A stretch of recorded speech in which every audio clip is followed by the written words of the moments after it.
तो आज हम लोग जो 142 नंबर सेट का डिस्कशन करने वाले हैं। और आज जो होगा उसको कल कर देंगे, और जो कल होगा उसको सैटरडे को हम आपको कर देंगे डिस्कशन। तो हम लोग शुरुआत करते हैं आज के सेशन का और देखते हैं आज जो भी क्वेश्चंस है उसको हम लोग यहाँ पर कंटिन्यू करेंगे। मेरी आवाज़ जा रही होगी, एक बार कमेंट सेक्शन में करिएगा कमेंट। चलिए, आज हम लोग 142 नंबर सेट का डिस्कशन देखने वाले हैं, 142। और सबसे पहला क्वेश्चन हमारा ये है, कथन कारण वाले क्वेश्चंस बनाने से क्या फायदा है आपको पता है?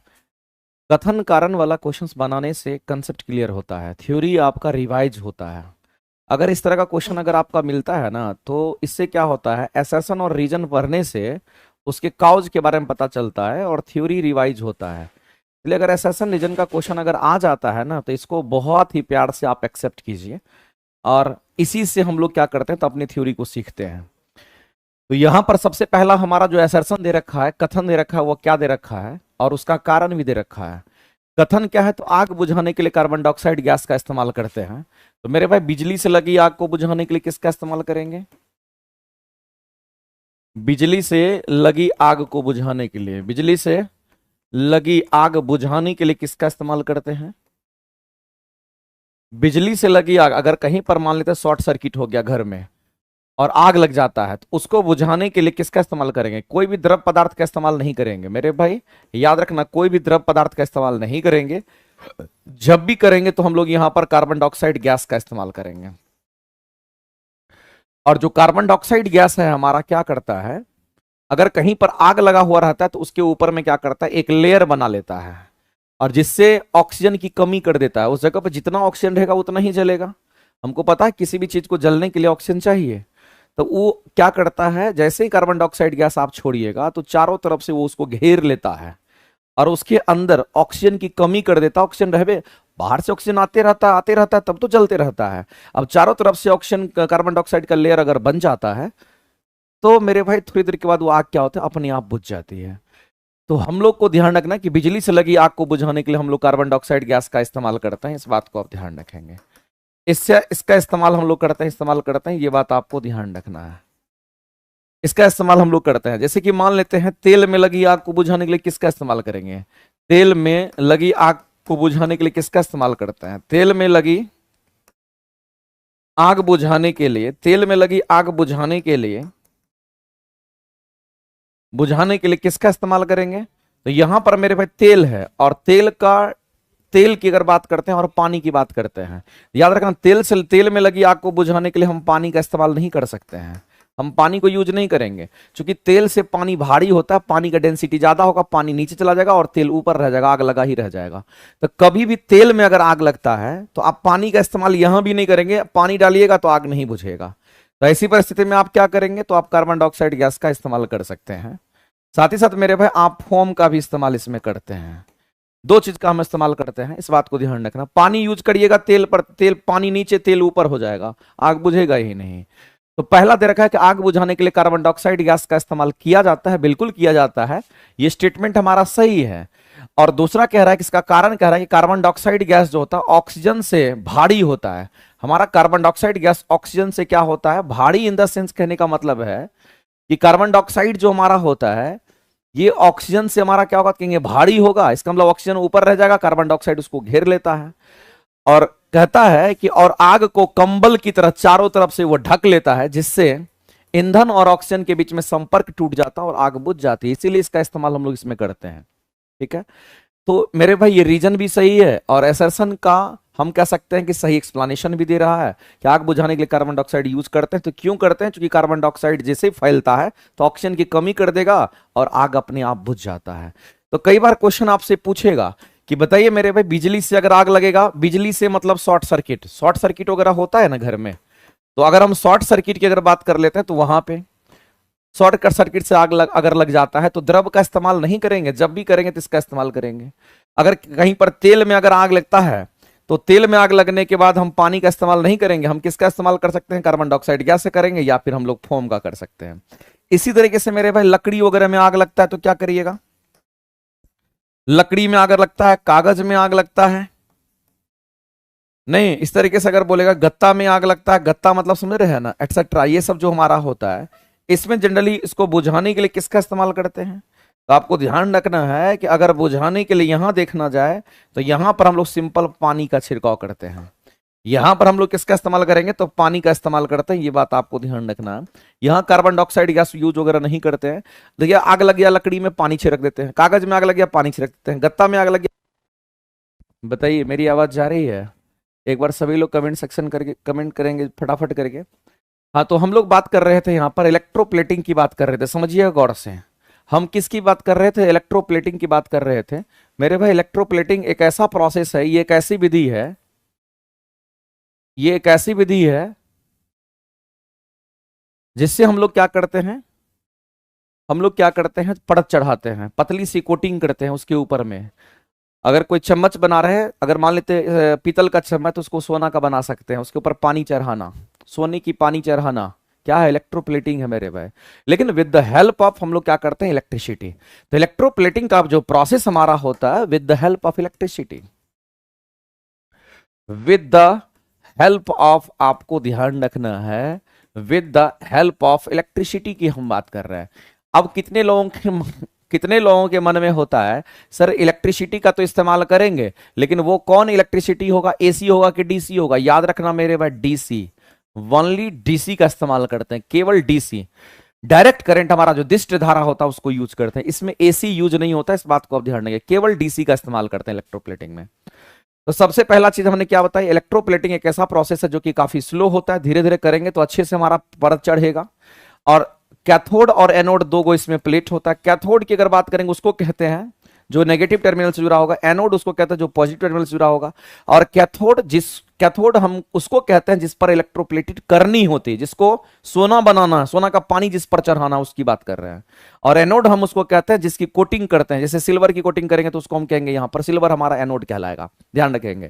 जैसे मेरे भाई मैंने बोला इलेक्ट्रोप्लेटिंग करके हम लोग क्या करते हैं? रोल गोल बनाते हैं, रोल गोल बनाते हैं, इस बात को ध्यान रखना। इलेक्ट्रोप्लेटिंग करके सिर्फ रोल गोल ही नहीं बनाते हैं आप मेरे भाई, क्या करते हैं? तो जो धातु वगैरह होता है उसको कोरोजन से बचाते हैं इसमें, इस बात को आप ध्यान रखेंगे। तो इसी से आप क्या करते हैं? तो आप कहेंगे यहां पर कोरोजन, यानी कि आप ये कह सकते हैं जंग लगने से बचाने के लिए भी ऐसा हम लोग करते हैं। ऐसा हम लोग जंग लगने से बचाने के लिए भी करते हैं, जंग लगने से बचाने के लिए भी ऐसा करते हैं, इस बात को आप ध्यान रखना। और इसमें केवल डीसी यूज होता है, इसमें एसी यूज नहीं करते, हमारा डायरेक्ट करंट केवल यूज होता है, ध्यान रखेंगे। और हम लोग इलेक्ट्रिसिटी का सहारा लेते हैं, इस बात को ध्यान रखना। इसको जंग लगने से बचाने के लिए हम इसका इस्तेमाल करते हैं, ये बात आपको ध्यान रखना है। जैसे मान लेते हैं जंग लगने से बचाने के लिए, जैसे मान लेते हैं हमारा आयरन है, तो आयरन की अगर हम बात करते हैं तो आयरन अगर ऑक्सीजन के साथ प्रतिक्रिया करेगा तो आयरन के ऑक्साइड्स बनेंगे और वो जंग लग जाएगा, आयरन खराब हो जाएगा, लोहा खराब हो जाएगा। तो इसी आयरन पर हम क्या करते हैं? तो जिंक का कोट कर देते हैं। इसी पर किसकी कोटिंग करते हैं? तो इसी पर जिंक की कोटिंग कर देते हैं, इसी पर जिंक की कोटिंग कर देते हैं। इससे भी हमारा जंग बच जाता है, जंग नहीं लगता है। तो आपको ये सारा बात ध्यान में रखना है। तो मेरे भाई जब भी इलेक्ट्रोप्लेटिंग की बात आएगी तो हम किसका इस्तेमाल करते हैं? With the help of electricity, यानी विद्युत धारा का इस्तेमाल करते हैं। तो विद्युत धारा का उपयोग करके हम किसी धातु पर दूसरी धातु की परत चढ़ाते हैं। आपको क्या बोले कि ब्रास है, उसको सोना बना दीजिए, पानी चढ़ा दीजिए सोना का, हो जाएगा। इलेक्ट्रोप्लेटिंग उसी को कहते हैं। और इसका उपयोग हम लोग वस्तु को जंग लगने से बचाने के लिए भी करते हैं, बिल्कुल सही बात है। दूसरी बात मेरे भाई, हम क्रोमियम का अगर लेपन करते हैं तो उससे क्या होता है? चमकदार वस्तु दिखती है, पूरा चमकीला दिखता है। और दूसरी बात, जंग लगने से भी ये क्रोमियम बचाता है। तो कुल मिलाकर के मेरे भाई ये तीनों स्टेटमेंट हमारे सही हैं। 1, 2 और 3 तीनों स्टेटमेंट अगर हमारा राइट है तो इस क्वेश्चन का आंसर क्या करेंगे? तो 1, 2, 3 कौन सा होगा? तो ऑप्शन नंबर ए के साथ आप जाइए। और याद रखना, इलेक्ट्रोप्लेटिंग में इलेक्ट्रिसिटी यूज करते हैं, लेकिन जो इलेक्ट्रिसिटी हम यूज करेंगे वो एसी होगा, डीसी नहीं होगा। ये चीज आप ध्यान रखें। सर जी बेसिक एनसीईआरटी साइंस का कोर्स कहाँ मिलेगा? एनसीईआरटी साइंस का कोर्स आपको मिलेगा जाकर के प्लेटफॉर्म बाय नवीन कुमार सिंह एप्लीकेशन पर सर्च कीजिएगा, एनसीईआरटी एग्जाम्पलर वहीं मिलेगा आपको, ठीक है। चलिए आगे हम लोग बढ़ते हैं, अगला क्वेश्चन देखते हैं। अगला कह रहा है कि केरोसिन का कैलोरीफिक मान लकड़ी से अधिक होता है। अच्छा, कैलोरीफिक वैल्यू का मतलब आप क्या समझते हैं? एक बात आप समझिए मेरे भाई, कैलोरीफिक वैल्यू का मतलब आप क्या समझते हैं? कैलोरीफिक वैल्यू कहने का मतलब हमारा ये होता है मेरे भाई, आप सीधा समझिए कि हर एक पदार्थ का अपना अपना कैलोरीफिक वैल्यू होता है जो जलता है, जिसको हम फ्यूल कहते हैं।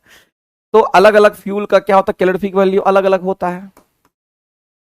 अलग अलग फ्यूल की हम बात करते हैं, अलग अलग फ्यूल का कैलोरीफिक मान क्या होता है? कहेंगे अलग अलग होता है। अलग अलग फ्यूल का कैलोरीफिक मान अलग अलग होता है, ये बात आपको ध्यान रखना, अलग अलग होता है, ये चीज आपको ध्यान रखना है।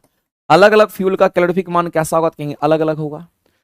जैसे मान लेते हैं कि हम लोग जानते हैं कि 1 ग्राम आप हाइड्रोजन को अगर जलाइएगा ना, तो 150 किलो जूल पर केजी क्या होता है, कहेंगे इतना इसका कैलोरीफिक मान होता है। और कैलोरीफिक मान कहने का मतलब होता है हीटिंग वैल्यू। इसका मतलब होता है मेरे भाई कि वो कितना गर्मी पैदा करता है, ये हीटिंग वैल्यू को बताता है, इस बात को ध्यान, हीटिंग वैल्यू को बताता है, इस बात को ध्यान रखेंगे। ये किसको बताता था, हीटिंग वैल्यू को बताता है, कितना गर्म ये कर सकता है। तो अलग अलग पदार्थ गर्मी अलग अलग पैदा करेगा। जैसे कि हम हाइड्रोजन को जलाए, 1 ग्राम हाइड्रोजन को जलाएंगे तो इतना हमें किलो जूल पर केजी एनर्जी मिलता है। जबकि मेरे भाई आप 1 ग्राम अगर पेट्रोल डीजल को जलाते हैं, तो वैसी परिस्थिति मान लेते 1 ग्राम आप पेट्रोल अगर जला दीजिए, 1 ग्राम अगर आप पेट्रोल जला दीजिए, तो आपको 85 किलो जूल पर केजी एनर्जी आपको प्राप्त होगा इससे, या इतना ही हीटिंग वैल्यू उसका होगा। तो पेट्रोल की तुलना में ये तिगुना हो जाता है, यानी कि इसका कैलोरीफिक मान हमारा ज्यादा हाइड्रोजन का। तो मैं आपसे कहना चाहता हूं मेरे भाई कि अलग अलग पदार्थ का कैलोरीफिक मान अलग अलग होता है, वो आपको डेटा याद रखना पड़ेगा। हाँ, तो केरोसिन ऑयल की बात करते हैं, तो कैलोरी की जो केरोसिन ऑयल हमारा होता है, जो केरोसिन का तेल होता है, पेट्रोल होता है, डीजल होता है, अगर हम केरोसिन ऑयल की अगर हम बात करते हैं तो मेरे भाई इसका कैलोरीफिक मान हमारा ज्यादा होगा लकड़ी के तुलना में। क्यों, अगर केरोसिन ऑयल को जलाइए और लकड़ी को जलाइए, कौन ज्यादा गर्मी पैदा करेगा, तो केरोसिन ऑयल करेगा। और कौन जल्दी जलेगा, तो केरोसिन ऑयल जलेगा, जल्दी जलेगा। इसका मतलब मेरे भाई स्टेटमेंट सही है। दूसरा कहता है, कारण देखिए इसका क्या कहता है कि एक अच्छे ईंधन का कैलोरीफिक मान उच्च होता है। बिल्कुल सही बात है, जो अच्छा फ्यूल होगा उसका कैलोरीफिक मान अधिक होगा और उसका हीटिंग वैल्यू भी अलग होता है। तो आपको एक बात समझना पड़ेगा कि आप मान लेते हैं कि आप डीजल पेट्रोल यूज करते हैं अपने गाड़ी में, लेकिन आप जानते हैं मेरे भाई कि हमारा जो एरोप्लेन वगैरह होता है उसमें गैसोलीन वगैरह का इस्तेमाल किया जाता है, और वो हमारा ऐसा फ्यूल होता है कि बहुत ज्यादा हमारा क्या करता है, एनर्जी डेवलप करता है, या फिर बहुत ज्यादा हीटिंग वैल्यू देता है। तो आपको समझना पड़ेगा मेरे भाई, अलग अलग पदार्थ के अलग अलग होता है, लेकिन जो अच्छे ईंधन होते हैं उसका कैलोरीफिक मान उच्च ही होता है, इस बात को ध्यान रखना। क्योंकि अगर हम कोई भी ईंधन यूज करते हैं तो जलाने के लिए यूज करते हैं, तो उससे गर्मी हम लोग लेना चाहते हैं, तो ज्यादा जो हीट पैदा करेगा वो हमारे लिए अच्छा होता है। तो कैलोरीफिक मान अगर किसी का उच्च है तो वो अच्छा फ्यूल होगा। और इसीलिए हम कहते हैं कि मेरे भाई अगर हम कह सकते हैं कि केरोसिन का कैलोरीफिक मान लकड़ी से हमारा अधिक होता है, इसीलिए चूंकि केरोसिन ऑयल का हम ज्यादातर इस्तेमाल कर पाते हैं जलाने के लिए। तो आपको ध्यान रखना पड़ेगा कि इसमें असर्शन भी सही है और रीजन भी सही है। तो ऐसी परिस्थिति में इस क्वेश्चन का अगर आंसर करेंगे मेरे भाई, तो हम लोग सीधा कहेंगे असर्शन और रीजन दोनों हमारे आंसर्स क्या होंगे, तो यहां पर करेक्ट होंगे। अब आप समझिए गौर से, असर्शन और रीजन दोनों इस क्वेश्चन के लिए हमारा क्या कहेंगे, यहां पर राइट आंसर है। तो मेरे भाई एक बात आप जान लीजिए कि ए आंसर क्यों नहीं हुआ कि बी आंसर हमने टिक किया, ए आंसर्स क्यों नहीं हुआ कि हमने बी आंसर्स को टेक आउट किया।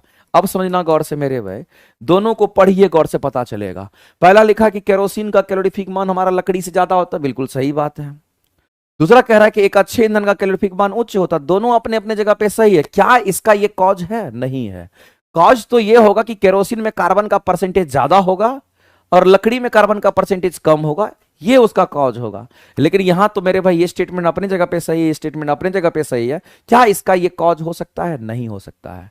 मेरे भाई कैलोरीफिक मान अगर किसी का ज्यादा होता तो याद रखना उसमें कार्बन परसेंटेज ज्यादा होता है, इस बात को आप ध्यान रखना। हम लोग डीजल पेट्रोल जो कुछ भी यूज करते हैं सब में कार्बन होता है।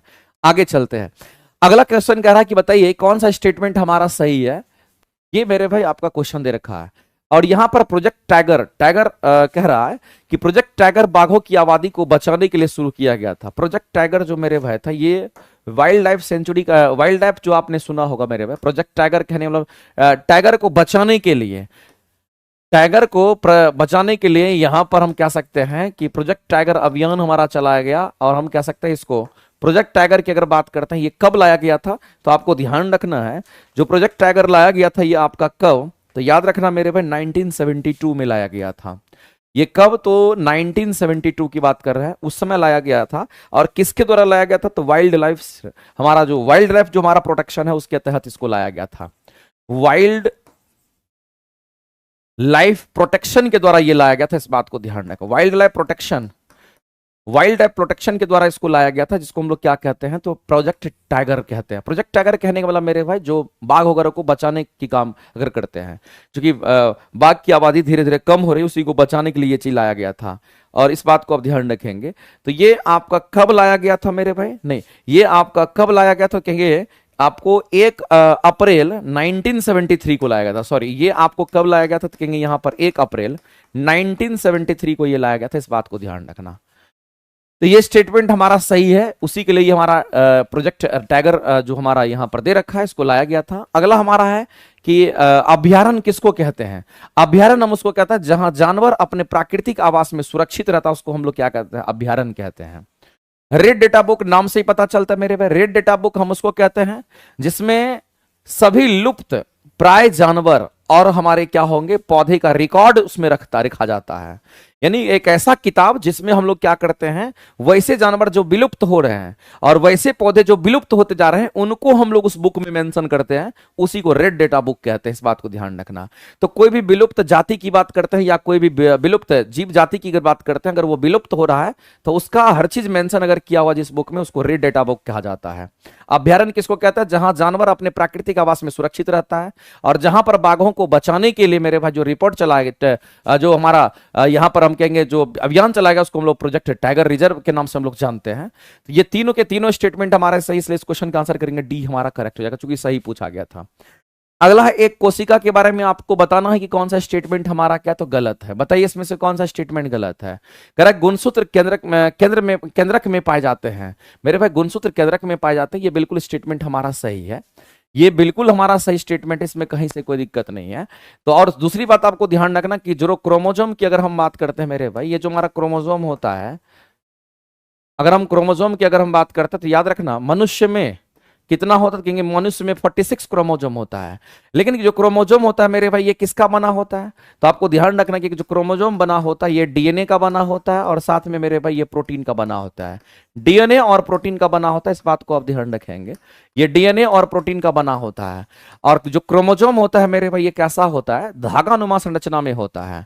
ये कैसा होगा तो आपको ध्यान रखना है, ये धागानुमा संरचना में होता है, इस बात को ध्यान रखना। और इसकी जो धागानुमा संरचना होती है वो प्रोटीन से बंधी हुई होती है। ये किससे, तो आपको ध्यान रखना प्रोटीन से बंधी हुई होती, इस बात को आप ध्यान रखेंगे। प्रोटीन से बंधी हुई होती, ये चीज आपको ध्यान, ये प्रोटीन से बंधी हुई होती है, ये बात आपको ध्यान रखना। हम क्रोमोजोम की बात कर रहे हैं। और याद रखना मेरे भाई, जब हम मनुष्य की बात करते हैं तो मनुष्य में क्रोमोजोम की संख्या कितनी होगी, तो आपको ध्यान रखना है कि मनुष्य में क्रोमोजोम की संख्या कितनी होगी। तो मनुष्य में जो क्रोमोजोम हमारे होते हैं ये 46 क्रोमोजोम हमारा होता है, ये बात आपको ध्यान रखना। 46 कहने का मतलब हमारा कितना होगा, तो कहेंगे 23 जोड़ी क्रोमोजोम की हम बात करेंगे। 23 जोड़ी क्रोमोजोम की हम बात करेंगे, इस बात को ध्यान रखना। ये 23 जोड़ी क्रोमोजोम होता है। और 23 जोड़ी क्रोमोजोम कहने का मतलब है कि 23 मेल में और 23 फीमेल में, इस तरीके से हमारा होता है। तो आपको ध्यान रखना मेरे भाई, अगर हम क्रोमोजोम की बात करते हैं, डीएनए और प्रोटीन का बना होता है और ये धागानुमा संरचना होता है, प्रोटीन से ये बना हुआ होता है। और मनुष्य में टोटल कितने, तो कहेंगे 46 क्रोमोजोम हमारे होते हैं, ये बात आपको ध्यान रखना है। और क्रोमोजोम हमारे केंद्रक में पाए जाते हैं। ये कहां पर, तो मेरे भाई आपको ध्यान रखना, ये केंद्रक में पाए जाते हैं, इस बात को आप ध्यान रखेंगे। ये केंद्रक में पाए जाते हैं, ये बात आपको ध्यान रखना। जो न्यूक्लियस होता है उसमें पाए जाते हैं, इस बात को ध्यान रखेंगे। ये हमारे इसमें पाए जाते हैं। तो ये स्टेटमेंट तो हमारा सही है। दूसरा हमारा कहता है कि जीन वंशागुणत की इकाई है। हम लोग जानते हैं मेरे भाई कि अनुवांशिकी की जो मूल इकाई होती है उसको हम लोग क्या कहते हैं, जीन कहते हैं। तो हम लोगों को ये बात ध्यान रखना मेरे भाई, अनुवांशिकी की हम बात कर रहे हैं। हम किसकी बात कर रहे हैं, अनुवांशिकी की जो इकाई है या अनुवांशिकी की जो मूल इकाई होती है उसको हम लोग क्या कहते हैं, उसको हम लोग जीन कहते हैं, ये बात आपको ध्यान रखना। और जीन किसको कहते हैं, तो डीएनए के छोटे से टुकड़े को जीन कहते हैं, या डीएनए के छोटे से भाग को क्या कहते हैं, जीन कहते हैं। डीएनए के छोटे से भाग को क्या कहते हैं, डीएनए के छोटे से भाग को क्या कहते हैं, यहां पर जीन कहते हैं, इस बात को आप ध्यान रखना। और इसी जीन के माध्यम से माता पिता का जो गुण होता है वो बच्चे में चला जाता है। तो मेरे भाई ये भी स्टेटमेंट हमारा सही है, इसमें कहीं से कोई दिक्कत नहीं है।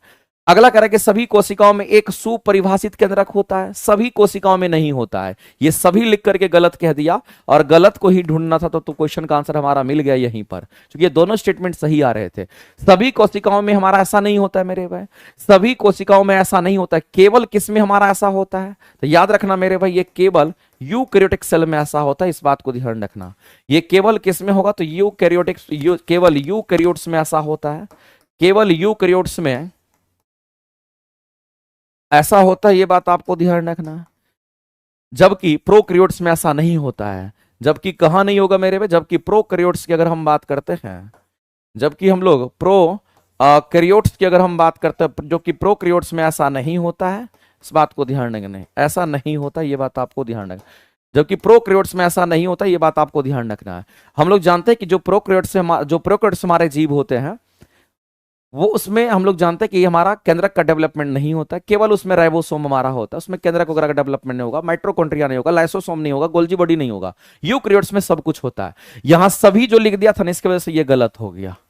कुछ कोशिका में नहीं भी हमारा होता है, इसलिए सभी में सुपरिभाषित केंद्रक नहीं होता, ये गलत आपका है। यहां कह रहा है कि होता है, ये गलत हो गया। आगे बढ़ते हैं, अगला क्वेश्चन हम लोग देखते हैं। आगे मेरे भाई जो टेस्ट आपका चल रहा है, जिसका डिस्कशन हम अभी आपको करा रहे हैं, ये आपको ध्यान रखना है कि 141 नंबर सेट से स्टार्ट हुआ है और ये लगातार सेट आपको 141 नंबर सेट से लेकर के आपको 160 नंबर सेट तक हम लेके चलेंगे। यानी कि सेट नंबर आपको यहां से लेकर के यहां तक का डिस्कशन आपको डेली मिलना है और इसी टाइम पर डेली आपको लाइव आकर के करना है। इससे क्या होगा कि आप डेली टेस्ट भी दीजिएगा, डेली डिस्कशन भी कीजिएगा। एक्चुअली में क्या होता है कि बहुत बच्चे क्या चाहते हैं कि 2 रुपया बचाने के चक्कर में खाली यूट्यूब पर टेस्ट का डिस्कशन देखते हैं, लेकिन हम उन सभी लोगों से कहना चाहते हैं, क्योंकि हमारा भी अपना एक एक्सपीरियंस है और जो हम कहते हैं करने के लिए उसको आप अच्छे से कीजिए, देखिए आपको बहुत बेनिफिट होगा। आपको करना कुछ नहीं, अगर आप पटना में हैं तो आकर के ऑफलाइन सेंटर पर टेस्ट दीजिए, अगर यहां नहीं है तो आप कहीं भी हैं तो ऑनलाइन उसको परचेज करके मोबाइल में उसका टेस्ट दीजिए, निर्धारित समय में टेस्ट दीजिए, तब आप देखिए कि आप कितना स्पीड क्वेश्चन को पिक कर पाते हैं, पढ़ पाते हैं, बना पाते हैं। उतना ही स्पीड आपका एग्जाम में भी रहेगा। इसलिए अपनी स्पीड को और एक्यूरेसी को बनाने के लिए ये टेस्ट जरूर दीजिए, तब उसका डिस्कशन में अगर पार्टिसिपेट कीजिएगा तो आपको हर चीज ज्यादा दिन तक याद रहेगा। तो जिसको लगता है कि 6 to 8 9 10 दोनों के लिए अगर साइंस का टेस्ट डिस्कशन देखना या टेस्ट देना है तो ये वही सेशन आपका है, 8वां सेशन देख लीजिए यहाँ पे। और ये प्लेटफॉर्म बाय नवीन कुमार सिंह एप्लीकेशन पर ये टेस्ट अवेलेबल है, वहां से ये टेस्ट आप दीजिए। अगला क्वेश्चन मेरे भाई यहां पर बताना है कि ये कथन सही है या गलत है, बताइए तो आप लोग। कह रहा है यहां पर कि कथन सही है गलत है, तरल पदार्थ की बात कही जा रही है। मेरे भाई जब भी तरल पदार्थ की बात करेगा तो आप कहेंगे तरल पदार्थ का मतलब होता है द्रव और गैस, और द्रव और गैस की अगर बात करते हैं कि द्वारा लगाया गया जो दाब होता है वो गहराई के कैसा होगा, तो गहराई के साथ बढ़ता है, तो दाब जो हमारा होगा वो कैसा होगा, कहेंगे रो जी इंटू एच होगा। हमने एक बात आपको बताया था, याद कीजिएगा मेरे भाई, कि जब कभी भी हम दाब की बात करते हैं, दाब का 2 फॉर्मूला होता है। एक फॉर्मूला मैंने बताया ठोस के लिए और एक फॉर्मूला हमने बताया था आपको द्रव और गैस के लिए। किसी द्रव या गैस के अंदर का अगर दाब मापना होगा तो फॉर्मूला आपको लगाना है P = रो जी इंटू एच। याद कीजिएगा मैंने आपको ये सारी बात बताई हुई है। और अगर किसी ठोस के लिए अगर फॉर्मूला लगाना तो pressure = force per unit area लगाना है। तो यहां तो द्रव की बात कर रहा है, द्रव या तरल पदार्थ का मतलब द्रव और गैस की बात कर रहा है, इसका मतलब हम इसको चूज नहीं करेंगे, हम इसको चूज आउट करेंगे। और रो और जी जो हमारा होता है, रो क्या है तो हम कहेंगे जिस द्रव का प्रेशर मापना उसका घनत्व है, तो पूरे द्रव का तो डेंसिटी एक ही जैसा होगा, इसलिए इसको कांस्टेंट मान लिया और जी तो कांस्टेंट है। तो ऐसी परिस्थिति में हम लोग सीधा कहेंगे सर प्रेशर जो हमारा होगा ये चूंकि कांस्टेंट टर्म इक्वल टू में घुसेगा तो समानुपाती आएगा और ये H के समानुपाती में हो जाएगा, और प्रेशर जो हमारा समानुपाती H का होगा। और H मेरे भाई यहां पर इसको गहराई मान लेना, H हमारा क्या, तो इसको आप यहां पर डेप्थ मानना, ये गहराई मान के चलना। और ये P हमारा क्या, कहेंगे यहां पर P हमारा दाब है। तो जैसे से गहराई बढ़ेगा, जैसे से गहराई बढ़े, जैसे पानी के अंदर आप घुसते हैं तो गहराई बढ़ता है, जैसे से गहराई बढ़ेगा तो दाब भी वहां का बढ़ जाएगा, इस बात को आप ध्यान रखना। तो मेरे भाई वही लिखा हुआ है कि तरल पदार्थ के द्वारा अगर दाब गहराई के साथ क्या होगा, बढ़ेगा। इसका मतलब कहीं ना कहीं मेरे भाई ये कहना चाह रहा है, ये क्या कहना चाह रहा था, ये कहना चाह रहा है कि P समानुपाती H का होगा, और अगर गहराई अगर बढ़ेगा तो दाब भी बढ़ जाएगा। बिल्कुल सही बात है, उस हिसाब से मेरे भाई द्रव और गैस के लिए तो ये सही है।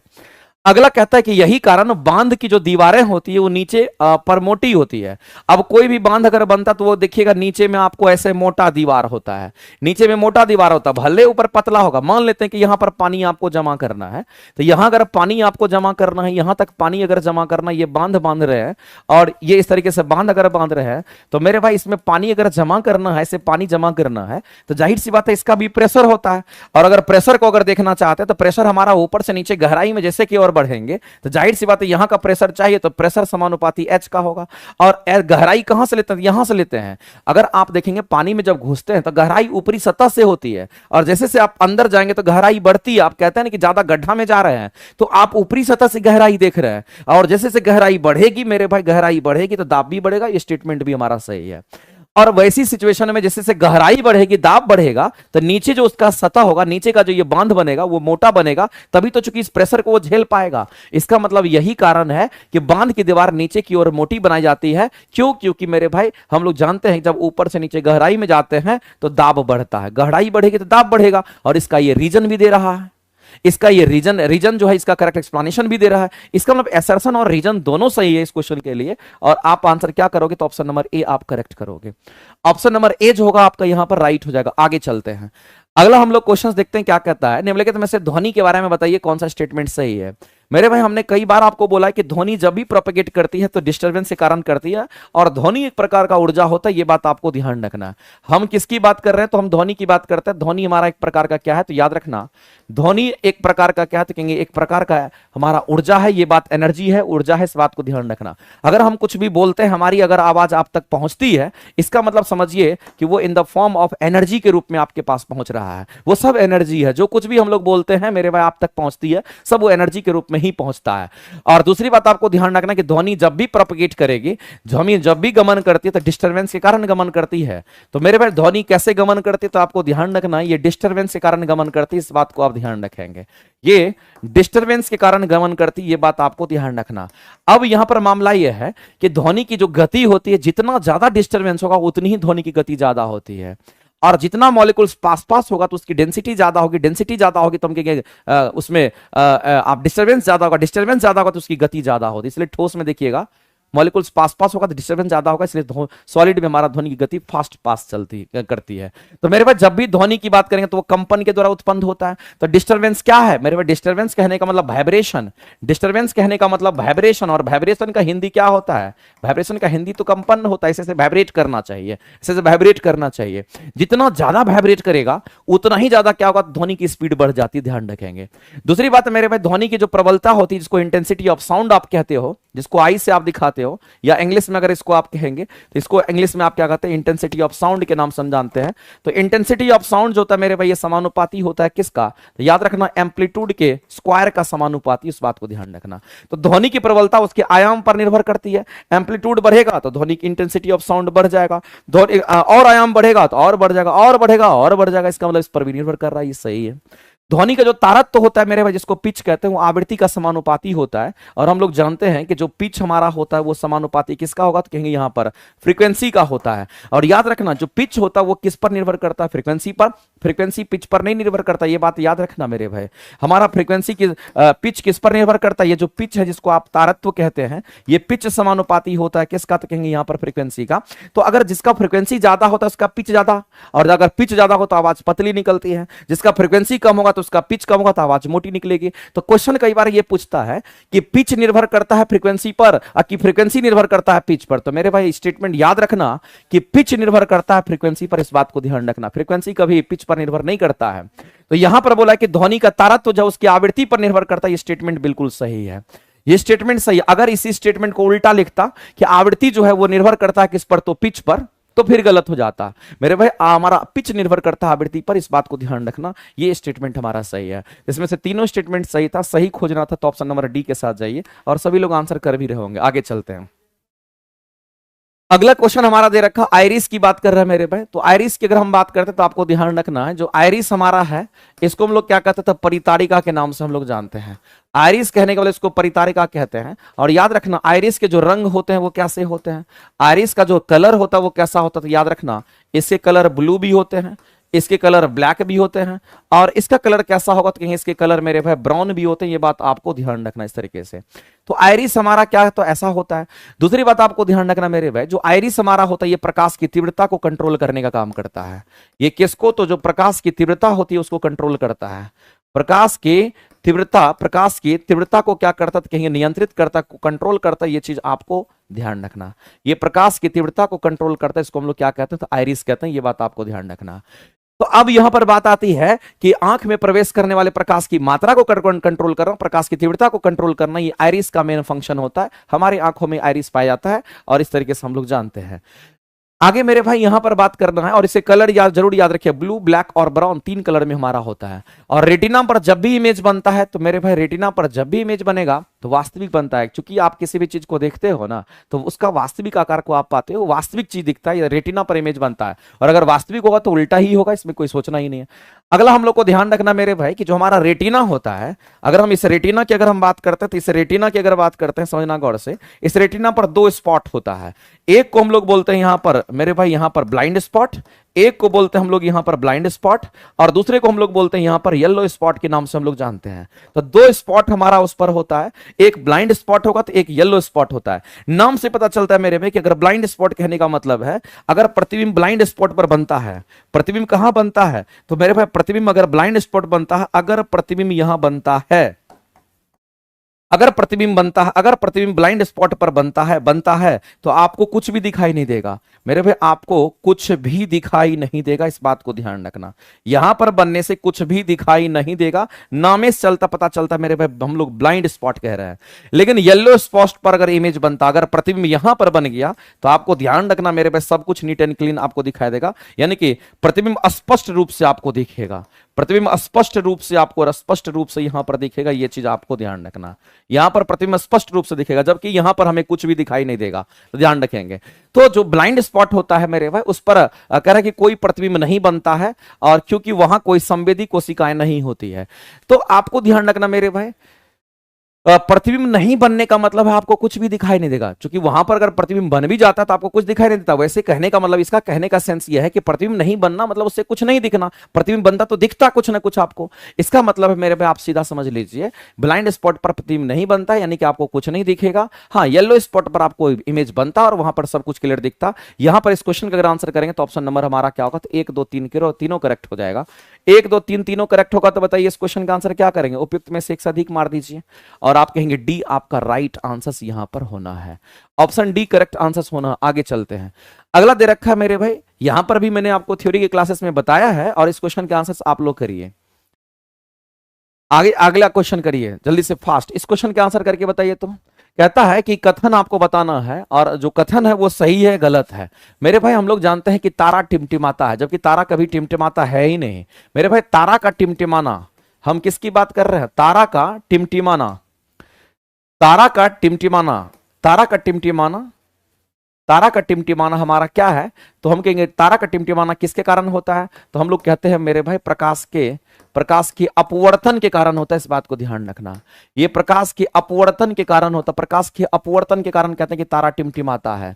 जबकि आपको ध्यान रखना है कि तारा का खुद का प्रकाश होता है, ये किसी दूसरे के प्रकाश से नहीं चमकता है और जिसका खुद का प्रकाश होता है उसको ल्यूमिनस बॉडी कहते हैं। इस बात को ध्यान रखेंगे। और आप दूसरी बात समझिए मेरे भाई कि हमारा और तारा, हमारे और तारा, क्योंकि हम यहां से देखते हैं तो तारा ब्लिंक करता हुआ नजर आता है और हमारे और तारा के बीच में क्या होता है कि बहुत सारा वायुमंडल, बहुत सारे वायुमंडल की परतें होती है और बहुत सारे वायुमंडल की जो परतें होती है उस परत में क्या होता है, जब प्रकाश हमारा सूर्य तारा से निकलता उस परत से जब पहुंच करके हमारी आंखों तक पहुंचती है तो उसका कितनी बार अपवर्तन हो जाता है, क्योंकि माध्यम चेंज करेगा, हवा से इस माध्यम से उस माध्यम, उस माध्यम से उस माध्यम, इस परत से उस परत, उस परत से उस परत, जैसे ही परत टू परत वो चेंज करेगा तो कहेंगे प्रकाश का अपवर्तन बार बार हो रहा है और इसी कारण आपको वो ब्लिंक करता हुआ नजर आता है, जबकि तारा कभी ब्लिंक करता ही नहीं। इस बात को आप ध्यान रखेंगे। तो हम लोग ये कह सकते हैं कि तारा अगर टिमटिमाता हुआ प्रतीत होता है तो बिल्कुल प्रतीत होता है, ये स्टेटमेंट सही है, लेकिन इसका कारण समझेंगे कि सही है कि नहीं। कह रहा है कि तारा का प्रकाश, किसका प्रकाश, मेरे भाई तारा का खुद का प्रकाश होता है। ये तारा की अगर बात करते हैं, तारा का खुद का प्रकाश होता है, इसका खुद का प्रकाश होता है, इस बात को ध्यान रखना। तारा का खुद का प्रकाश होता है, ये बात आपको ध्यान रखना है। तारा का खुद का प्रकाश होता है और जिसका खुद का प्रकाश होता है और अपने ही प्रकाश से चमकता है, याद रखना इसको लुमिनस बॉडी के नाम से हम लोग जानते हैं। इसको हम लोग क्या कहते हैं, तो इसको हम लोग यहां पर लुमिनस बॉडी कहते हैं, इस बात को ध्यान रखना। और हिंदी में अगर बोलेंगे तो इसको प्रदीप्त वस्तु के नाम से हम लोग जानते हैं। ये प्रदीप्त वस्तु होते हैं जो दूसरे के प्रकाश से चमकता, अपना उसका प्रकाश नहीं, जैसे पृथ्वी हो गया, चंद्रमा, इसका थोड़ी प्रकाश है, ये सूर्य के प्रकाश से चमकता है। तो मेरे भाई आपको ध्यान रखना है कि तारा का प्रकाश पृथ्वी के वायुमंडल में प्रवेश करते समय लगातार अपवर्तित होती है, बहुत बार हमारा वायुमंडल में अपवर्तित होती है प्रकाश, और इसी कारण हम कहते हैं कि टिमटिमाते हुए प्रभाव बन जाता है। तो मेरे भाई कहीं ना कहीं ये कॉज तो सही है, इसका ये कॉज तो सही है, इसी कारण ऐसा होता है। तो हम कहेंगे एसर्शन और रीजन दोनों सही है और जो रीजन है वो एसर्शन का करेक्ट एक्सप्लेनेशन भी दे रहा है। तो इस क्वेश्चन के लिए अगर आंसर करने के लिए जाएंगे तो ऑप्शन नंबर आप ए करेंगे। इसी तरीके से एक और क्वेश्चन आता है, जैसे मान लेते हैं कि सूर्य 2 मिनट पहले आपको सूर्यास्त से पहले दिखाई देता है, सूर्योदय से 2 मिनट पहले दिखाई देता है, सूर्यास्त के 2 मिनट बाद आपको दिखाई देता है। ऐसा सूर्य अगर दिखाई देता है तो याद रखना वहां भी प्रकाश का अपवर्तन होता है। मेरे पास प्रकाश का अपवर्तन, जैसे कि मान लेते हैं कि पानी का गिलास में, शीशा में पानी ले लीजिए और अगर ये सीधा पेन अगर डालिएगा उसमें तो टेढ़ा दिखाई देता है, देखिएगा ऐसा होता है, वो भी प्रकाश का अपवर्तन है। माध्यम वहां भी चेंज कर रहा है, प्रकाश हवा से पानी में घुस रहा है, माध्यम चेंज कर रहा है, इसलिए हमारा क्या होता है, प्रकाश अपने रास्ते से मुड़ जाता है, इसलिए वो टेढ़ा दिखाई, जबकि वो टेढ़ा होता नहीं है। तो ये सब क्या है, तो प्रकाश का अपवर्तन का ही एग्जांपल है, ये आपको ध्यान रखना। आगे चलते हैं, अगला क्वेश्चन हमारा क्या कहता है, निम्नलिखित में से कौन सा स्टेटमेंट सही है। मेरे भाई हमारे सौरमंडल का सबसे बड़ा जो ग्रह होता है बृहस्पति होता है, सबसे छोटा ग्रह मरकरी होता है जिसको बुध कहते हैं, सबसे बड़ा बृहस्पति, सबसे छोटा बुध होता है, और मार्स को हम लोग लाल ग्रह भी कहते हैं, रेड प्लैनेट्स के नाम से जानते हैं, और सैटर्न के चारों ओर क्या होता है, वलय होता है।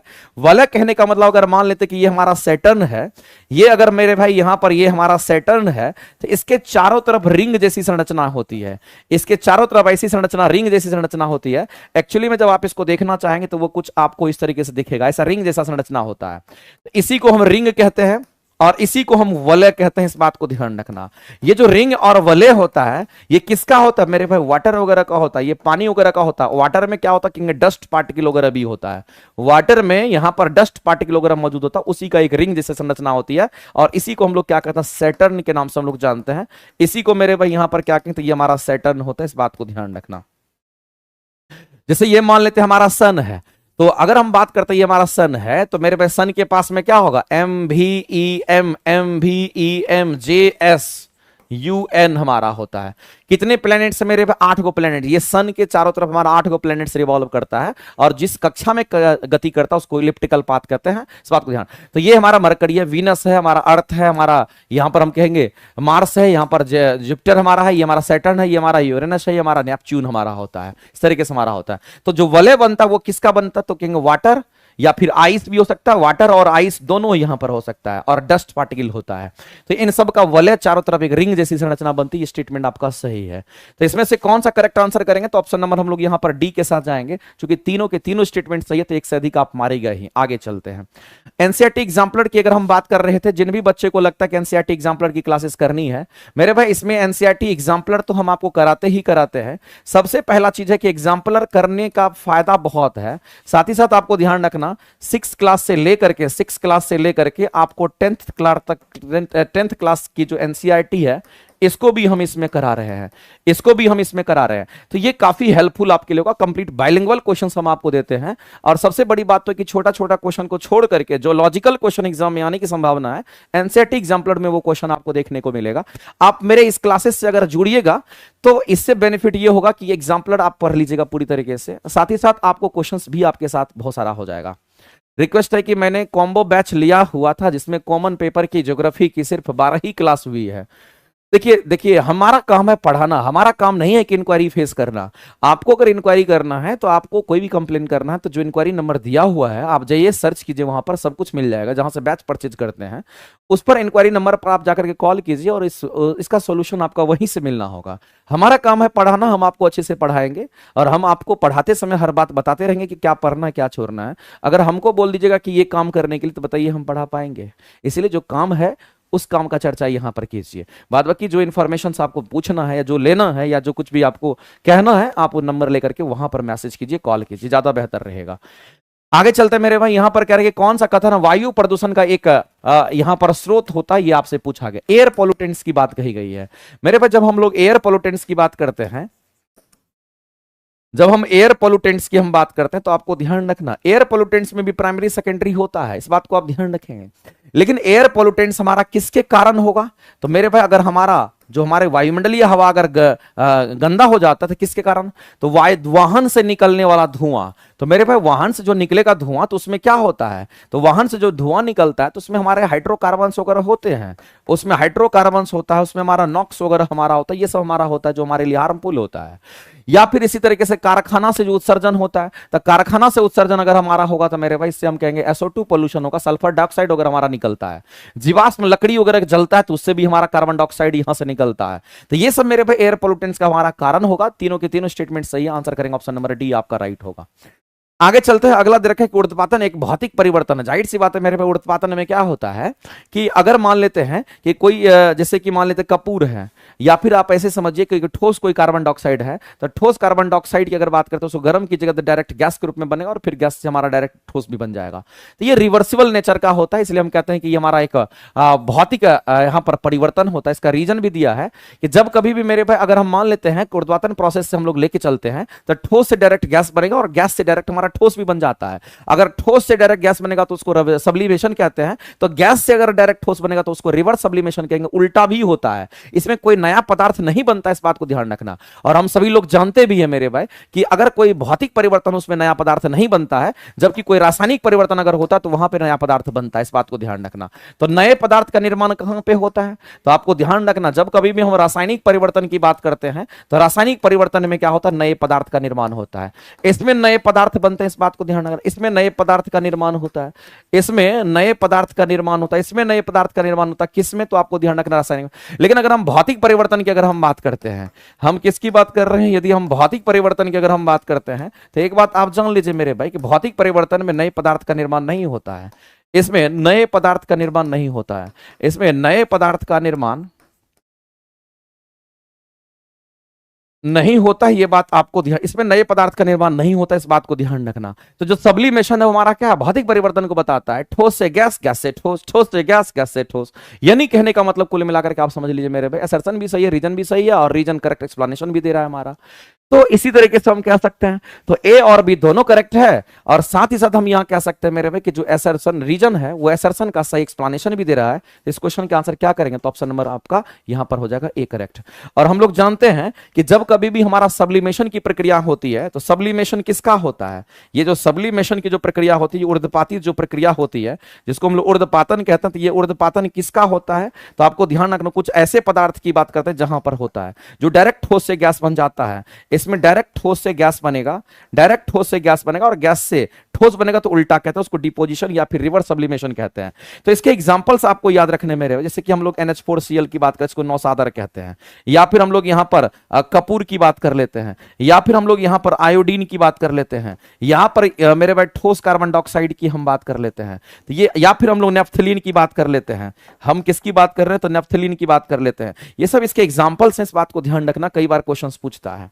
तो असर्शन और रीजन दोनों सही है, और रीजन असर्शन का करेक्ट एक्सप्लेनेशन भी दे रहा है। आगे चलते हैं, अगला क्वेश्चन हमारा क्या आता है, कौन सा सही है मेरे भाई, भोजन का विखंडन। जाहिर सी बात है हमारे शरीर के अंदर क्या होता है कि भोजन विखंडित होता है, हम लोग जो कुछ भी खाना खाते हैं तो हमारे शरीर के अंदर क्या होता है, वो डाइजेस्ट होता है, पाचन होता है, तो वहां पर जैविक रासायनिक अभिक्रिया होती है। तो आपको ध्यान रखना मेरे भाई, अगर हम भोजन का पाचन अगर हम अपने शरीर के अंदर करते हैं तो भोजन का जो पाचन हमारा होता है ये किस प्रक्रिया के द्वारा होता है, तो भोजन का पाचन होता है, इसको जैव रासायनिक प्रक्रिया कहते हैं, इस बात को आप ध्यान रखेंगे।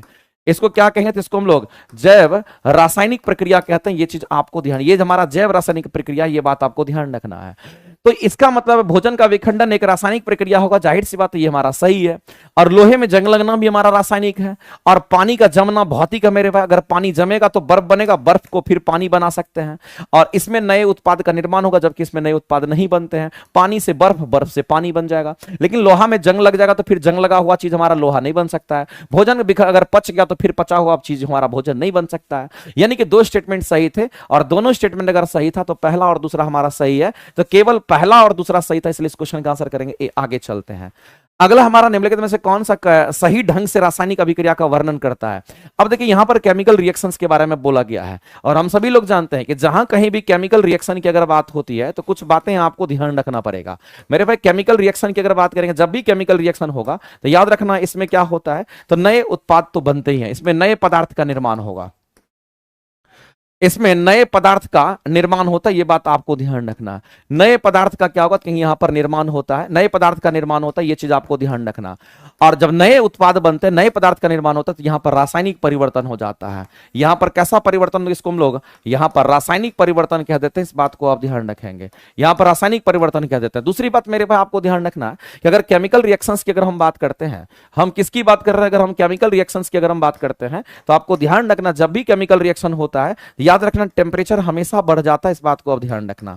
यहां पर टेम्परेचर हमेशा बढ़ेगा, और जब भी केमिकल रिएक्शन होता है तो याद रखना मेरे भाई, इसमें हम लोग कैटलिस्ट का इस्तेमाल करते हैं, इसमें कैटलिस्ट का यूज होता है, इस बात को ध्यान रखना, इसमें कैटलिस्ट का यूज होता है। और कैटलिस्ट हमारा क्या करता है, रिएक्शन रेट को फास्ट कर देता है। जो रिएक्शन हमारा होता है वो होने की दर को ये फास्ट करता है, तो रिएक्शन को रेट को ये फास्ट करता है। अगर रिएक्शन रेट को अगर फास्ट करता है, अगर ये रिएक्शन रेट को अगर फास्ट करता है तो इसको हम लोग पॉजिटिव कैटलिस्ट के रूप में हम लोग देखते हैं।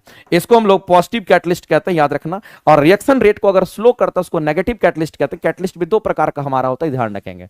तो मेरे भाई जब कभी भी हम लोग रासायनिक अभिक्रिया की बात करते हैं तो सीधा कहेंगे सर हमारा क्या होगा, तो अभिकारक से उत्पाद का रूपांतरण हो जाता है, यानी अभिकारक से हमारा रिएक्टेंट से प्रोडक्ट बनेगा और ऊर्जा परिवर्तन शामिल होता है। जाहिर सी बात है मेरे भाई, जब हमारा रिएक्टेंट से प्रोडक्ट बनेगा तो जाहिर सी बात है जब कोई भी चीज रिएक्शन करता है तो उससे हमारा एनर्जी डेवलप करता है, एनर्जी में परिवर्तन आ जाता है। और दूसरी बात है कि नए जब पदार्थ बनेंगे तो उसके रासायनिक गुण में भी परिवर्तन आता है। जैसे मान लेते हैं यहां पर आपने कार्बन लिया, कार्बन का अपना गुण होता है, ऑक्सीजन का अपना गुण होता है, दोनों को जला दीजिए, जैसे ही जलाएगा तो इसको क्या बनेगा, कार्बन डाइऑक्साइड गैस बन जाएगा। अब मेरे भाई इन दोनों की प्रॉपर्टी से इसकी प्रॉपर्टी डिफरेंट होती है, इसलिए बोला गया कि इनमें नए रासायनिक गुण वाले नए पदार्थ का निर्माण होगा, नए रासायनिक गुण वाले नए पदार्थ का निर्माण होगा, जबकि कार्बन और ऑक्सीजन का गुण अलग होता था। तो मेरे भाई ये भी स्टेटमेंट हमारा सही है। तो ए बी सी डी सभी स्टेटमेंट राइट है, इसलिए इस क्वेश्चन का अगर आंसर करने के लिए जाओगे तो ऑप्शन नंबर ए के साथ जाओगे और ए आपका यहां पर राइट, सॉरी डी आपका राइट आंसर हो जाएगा। इस तरीके से हम लोग आगे बढ़ते हैं। अगला दे रखे कि परमाणु समग्र रूप से विद्युत उदासीन होता है। मेरे भाई ये बात सबसे पहले हमारे डाल्टन साहब ने बोला था। डाल्टन का कुछ स्टेटमेंट को हम लोग यहां पर समझते हैं और समझते हैं मेरे भाई कि कौन सा स्टेटमेंट इसका सही था, कौन सा इसका गलत था।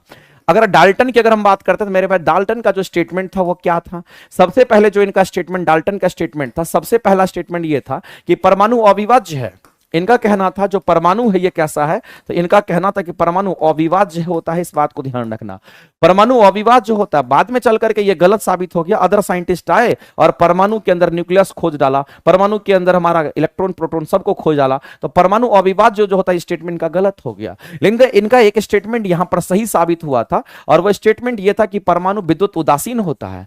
इनका एक स्टेटमेंट था कि परमाणु जो होता है ये विद्युत उदासीन है। इस बात को ध्यान रखना, परमाणु कैसा है मेरे भाई, तो विद्युत उदासीन होता है। हम कहेंगे हमारा इलेक्ट्रिकली न्यूट्रल होता है, विद्युत उदासीन होता है। ये स्टेटमेंट इनका सही साबित हो और आज के डेट तक ये माना जाता है। तो अगर परमाणु विद्युत उदासीन है तो ये स्टेटमेंट इनका सही था। तो आपको ध्यान रखना मेरे भाई, ये स्टेटमेंट इनका अभी तक मान्य है। और विद्युत उदासीन कहने का मतलब है, विद्युत उदासीन तो हमारा तभी होगा तो हम कहेंगे नंबर ऑफ प्रोटॉन की अगर हम बात करते हैं, नंबर ऑफ प्रोटॉन की अगर बात करते हैं विद्युत उदासीन के लिए, नंबर ऑफ प्रोटॉन और नंबर ऑफ इलेक्ट्रॉन के बराबर हो जाएगा। Number of proton number of electron के जब बराबर हो जाता है तो ऐसी परिस्थिति में वो विद्युत उदासीन हो जाता है। ये डाल्टन्स का स्टेटमेंट था हमारा और डाल्टन्स की एक थ्योरी तो यहां अभी भी काम आ रही है। इस बात को आप समझते हैं। तो मेरे भाई हम लोग यहां पर सीधा कहेंगे जो परमाणु हमारे हैं वो समग्र रूप से विद्युत उदासीन होता है और ये स्टेटमेंट हमारा पूरी तरीके से करेक्ट है, इसमें कहीं से कोई दिक्कत हमारा नहीं है। आगे कारण देखते हैं क्या कहता है, उदासीन क्यों है, क्या उसका रीजन बोल रहा है। एक परमाणु में प्रोटॉन धनात्मक आवेश की संख्या और ऋणात्मक आवेश इलेक्ट्रॉन की संख्या के बराबर होती है। जाहिर सी बात है मेरे, अगर कोई चीज उदासीन है तो इसके कारण उदासीन होगा, जितने प्लस होंगे उतने ही माइनस होंगे और दोनों आपस में क्या करेगा, तो न्यूट्रल हो जाएगा। तो हम कहेंगे मेरे भाई ये स्टेटमेंट भी हमारा सही है और ये इसका काउज है, ये इसका काउज है, इसकी वजह से ही ऐसा हो पा रहा है, इसकी वजह से ही ऐसा हो रहा है। इस बात को हम सभी लोग जानते हैं, इसकी वजह से ही ऐसा हो रहा है। इसका मतलब असर्शन और रीजन दोनों सही है और जो रीजन है वो असर्शन का करेक्ट एक्सप्लेनेशन भी आपका दे रहा है। तो इस परिस्थिति में इस क्वेश्चन का अगर आंसर करने के लिए जाएंगे तो आप क्या करेंगे, तो आपका ए आंसर राइट हो जाएगा। आगे चलते हैं, अगला क्वेश्चन हम लोग देखते हैं, मानव उत्सर्जन प्रणाली के बारे में कौन सा स्टेटमेंट सही है। मेरे भाई उत्सर्जन प्रणाली का मतलब यह होता है कि जहां से अपशिष्ट पदार्थ बाहर निकलता है, जैसे हमारा किडनी उडनी क्या है, उत्सर्जित पदार्थ को बाहर करता है। तो वही आपसे बोला गया मेरे भाई, किडनी की अगर हम बात करते हैं तो हम लोग जानते हैं हमारे शरीर में 2 किडनियां होती है, तो किडनी की एक जोड़ी होती है। किडनी की एक जोड़ी का मतलब कितना होता है मेरे भाई, अगर एक जोड़ी बोला तो कितनी किडनी होगी, तो कहीं इसमें 2 किडनी होगा। इस बात को ध्यान रखना, इसमें 2 किडनी होती है और जो किडनी हमारा होता है यूरिन का फिल्ट्रेशन करता है, ब्लड का फिल्ट्रेशन करता है, ब्लड का फिल्ट्रेशन करेगा तो यूरिन भी हमारा अलग हो ही जाता है। तो मेरे भाई ये रक्त को छानता है, ब्लड को ये छानने का काम करता है और इससे मूत्र उत्पादित हो जाता है। इस बात को आप ध्यान रखेंगे। दूसरी बात ये कह रहा है कि मूत्रवाहिनी मूत्र को वृक्क से मूत्राशय तक ले जाती है, ये आपको समझना पड़ेगा। तो मेरे भाई हम सभी लोग जानते हैं, एक छोटा सा डायग्राम बनाते हैं और हम सभी लोग जानते हैं कि ये हमारा क्या है, ये हमारा किडनी होता है और किडनी का स्ट्रक्चर ही हमारा ऐसा होता है। ये बात आपको ध्यान रखना है, ये हमारे किडनी का स्ट्रक्चर होता है। और मेरे भाई आज का जो टेस्ट हुआ है उसका डिस्कशन हम आपको कल कराएंगे और जो टेस्ट आपका बचा हुआ है रह जाएगा, जो आपका टेस्ट बचा हुआ रह जाएगा एक टेस्ट, वो आपका सैटरडे को डिस्कशन करा देंगे। 2 किडनी होता है और दोनों किडनी को अगर देखिए तो कुछ इस तरीके से हमारा होता है। इस बात को आप ध्यान रखेंगे, दोनों किडनी कुछ इस तरीके से आपका होता है और यहां पर क्या होता है कि हमारा यूरिनरी ब्लैडर होता है जिसमें मूत्र आकर के जमा होता है ऐसे करके, और फिर इस तरीके से ये पैसेज होता है और इसी के रास्ते से बाहर निकल जाता है। लेकिन इसको हम लोग क्या कहते हैं, जहां पर मूत्र आकर जमा होता है इसको हम लोग मूत्राशय के नाम से जानते हैं, इस बात को आप ध्यान रखेंगे। और मूत्राशय को हम लोग क्या कहते हैं, तो यूरिनरी ब्लैडर के नाम से जानते हैं, ये आपको ध्यान रखना है। इसको हम लोग क्या कहते थे, इसको हम लोग यूरिनरी ब्लैडर के नाम से जानते हैं, ये बात आपको ध्यान रखना। और यहां जो आप देखते हैं मेरे भाई, ये आपका मांसल जैसा आपका होता है, और इसी से हमारा यूरिन का फिल्ट्रेशन या फिर हम कहेंगे ब्लड का फिल्ट्रेशन होता है। तो ये वाला जो पर्सन होता है, ये वाला जो हैचिंग वाला पर्सन होता है, इसको यूरेटर कहते हैं। इसको हम लोग क्या कहते हैं, यूरेटर कहते हैं। ये हमारा दोनों किडनी है, left side right side kidney होता है। तो यूरेटर हो गया, मूत्राशय हो गया, और यहां पर हमारा क्या था, मूत्र मार्ग की हम बात करते हैं, इसको हम लोग मूत्र मार्ग कहते हैं। और मूत्र मार्ग को इंग्लिश में क्या कहते हैं, तो हम लोग यूरिथ्रिया के नाम से जानते हैं, इस बात को ध्यान रखना। इसी को हम लोग क्या कहते हैं, इसको हम लोग यूरिथ्रिया कहते हैं। तो ऐसे मेरे भाई मूत्र हमारा यहां से छनता है। तो अगर हम इसका वेन डायग्राम की अगर हम बात करते हैं, तो यहां से मूत्र हमारा अगर छनेगा तो आकर के मूत्र यहां पर सारा जमा होता है, इकट्ठा होता है। और जब ये भर जाता है तो धीरे से मेरे भाई इस रास्ते से ये क्या होता है, मूत्र मार्ग से मूत्र बाहर निकल जाता है। तो आपको कह रहा है कितनी किडनियां होती है, तो मेरे भाई यहां पर हम लोग जानते हैं कि वृक्क जो होता है, किडनी जो होता है, उसकी कितनी जोड़ी होगी, दो जोड़ी, एक लेफ्ट साइड होगा एक राइट साइड होगा। अगर किसी का एक किडनी फेल करेगा, दूसरे किडनी से भी काम चलेगा। और अगर किसी का दोनों किडनी फेल कर जाता तो उनको डायलिसिस करना पड़ता है, उनके शरीर से बाहर मशीन लगा करके ब्लड का फिल्ट्रेशन कराया जाता है। तो मेरे भाई आपको ध्यान रखना है कि किडनी क्या करता है, फिल्टर करने का काम करता है। रक्त को जब छानता है, ब्लड को जब छानता है, तो ब्लड में पानी वगैरह होता है, सबको छान करके मूत्र का उत्पादन कर देता है। और फिर वह मूत्र क्या करता है, तो ये मूत्र वाहिनी, जिसको आप यूरेटर हिंदी में इसको मूत्र वाहिनी कहते हैं, इसको हिंदी में क्या कहेंगे मेरे भाई, इसको मूत्र वाहिनी के नाम से हम लोग जानते हैं, इसको यूरेटर कहते हैं। तो ये मूत्र वाहिनी मूत्र को वृक्क से मूत्राशय यूरिनरी ब्लैडर तक लेके जाता है। तो मेरे भाई ये किडनी हमारा है और ये यूरिनरी ब्लैडर है, इसी से हमारा यूरेटर के माध्यम से ही मूत्र जाता है, इस बात को ध्यान रखेंगे। ये स्टेटमेंट भी अब आपको राइट यहां पर सही हो गया होगा। तो कुल मिलाकर के तीनों के तीनों स्टेटमेंट हमारे सही है। तो इस क्वेश्चन के आंसर करेंगे तो एक से अधिक ही आपका राइट हो रहा है। इस क्वेश्चंस को बनाने से बेनिफिट ये होता है मेरे भाई, इस टेस्ट को देने से बेनिफिट ये होता है कि आपको सारी थ्योरी धीरे धीरे करके क्लियर होती चली जाती है, इसलिए ये आपके लिए बहुत ही बेहतरीन है। इसलिए क्वेश्चन आप करते रहिए। और आप जानते हैं इसी किडनी, हमारा जो किडनी होता है, किडनी के टॉप पर कौन सा हमारा ग्लैंड होता है, किडनी के टॉप पर दोनों साइड कौन सा ग्लैंड होता है मेरे भाई, इसी को एड्रिनल ग्लैंड के नाम से हम लोग जानते हैं। इसी को हम लोग क्या कहते हैं, एड्रिनल ग्लैंड कहते हैं, इस बात को ध्यान रखना। और एड्रिनल ग्लैंड को हिंदी में क्या कहते हैं, तो अधिवृक्क ग्रंथि के नाम से हम लोग जानते हैं। इसी को अधिवृक्क ग्रंथि हम लोग कहते हैं, ये बात आपको ध्यान रखना है। और जो अधिवृक्क ग्रंथि होता है मेरे भाई, इससे किसका सिक्रेशन होता है, तो याद रखना, इससे हम लोग सीधा समझते हैं कि एड्रिनलिन हार्मोन का सिक्रेशन होता है।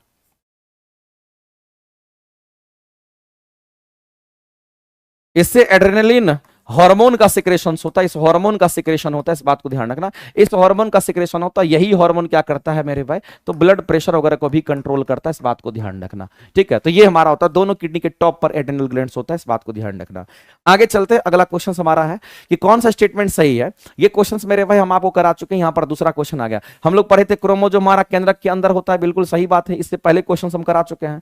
और जीन गुणसूत्र पर स्थित होते हैं और वंशानुगत जानकारी लेकर के हमारा कौन जीन ही जाता है, माता पिता का जो हमारा लक्षण होता है वो बच्चे में लेकर के जीन ही जाता है। दूसरी बात मेरे भाई, अगर हम यहां पर जायगोट की अगर बात करते तो वो एकल कोशिका का होता है, जायगोट यूनिसेलुलर होता है मेरे भाई, ये हमारा सही है। यूनिसेलुलर तो हम कहते हैं कि स्पर्म भी होता है और ओवम भी होता है, इस बात को आप ध्यान रखना, स्पर्म और ओवम दोनों हमारा यूनिसेलुलर होता है, इस बात को आप ध्यान रखेंगे। लेकिन जब इम्ब्रियो बन जाता है तो हमारा मल्टी सेलुलर के अंतर्गत हमारा आता है। तो इसमें से तीनों सही हो जाएगा, तो डी आंसर आप लगा दीजिए। आगे चलते हैं। आगे मेरे भाई, अगर आपको किसी को लगता है कि मैथ और साइंस दोनों कंबाइंड करके एक ही जगह पे टेस्ट चाहिए, आपको 40 क्वेश्चन मैथ का, 40 क्वेश्चन साइंस का, और 6 to 8 9 10 वाले अगर बच्चे हैं, आपका 6 to 8 9 10 अगर आपका है, तो मेरे भाई इस टेस्ट के लिए भी आप यहां पर सेशन 8वां सेशन को ज्वाइन कीजिएगा, जिसमें 141 के बाद 142 47 नंबर सेट से शुरू हुआ है और 160 नंबर सेट तक आपका होगा, और उसी का डिटेल एक्सप्लेनेशन आपका होता है। टेस्ट दीजिए, उसके बाद क्लासेस को कीजिए, तो आपको ज्यादा बेनिफिट नजर आएगा। एक वस्तु की गतिज ऊर्जा उसकी चाल के वर्ग के क्रमानुपाती होता है। मेरे भाई गतिज ऊर्जा का मतलब क्या होता है, कहेंगे सिंपल है, लेकिन पढ़ेंगे और बनाएंगे भी इसको।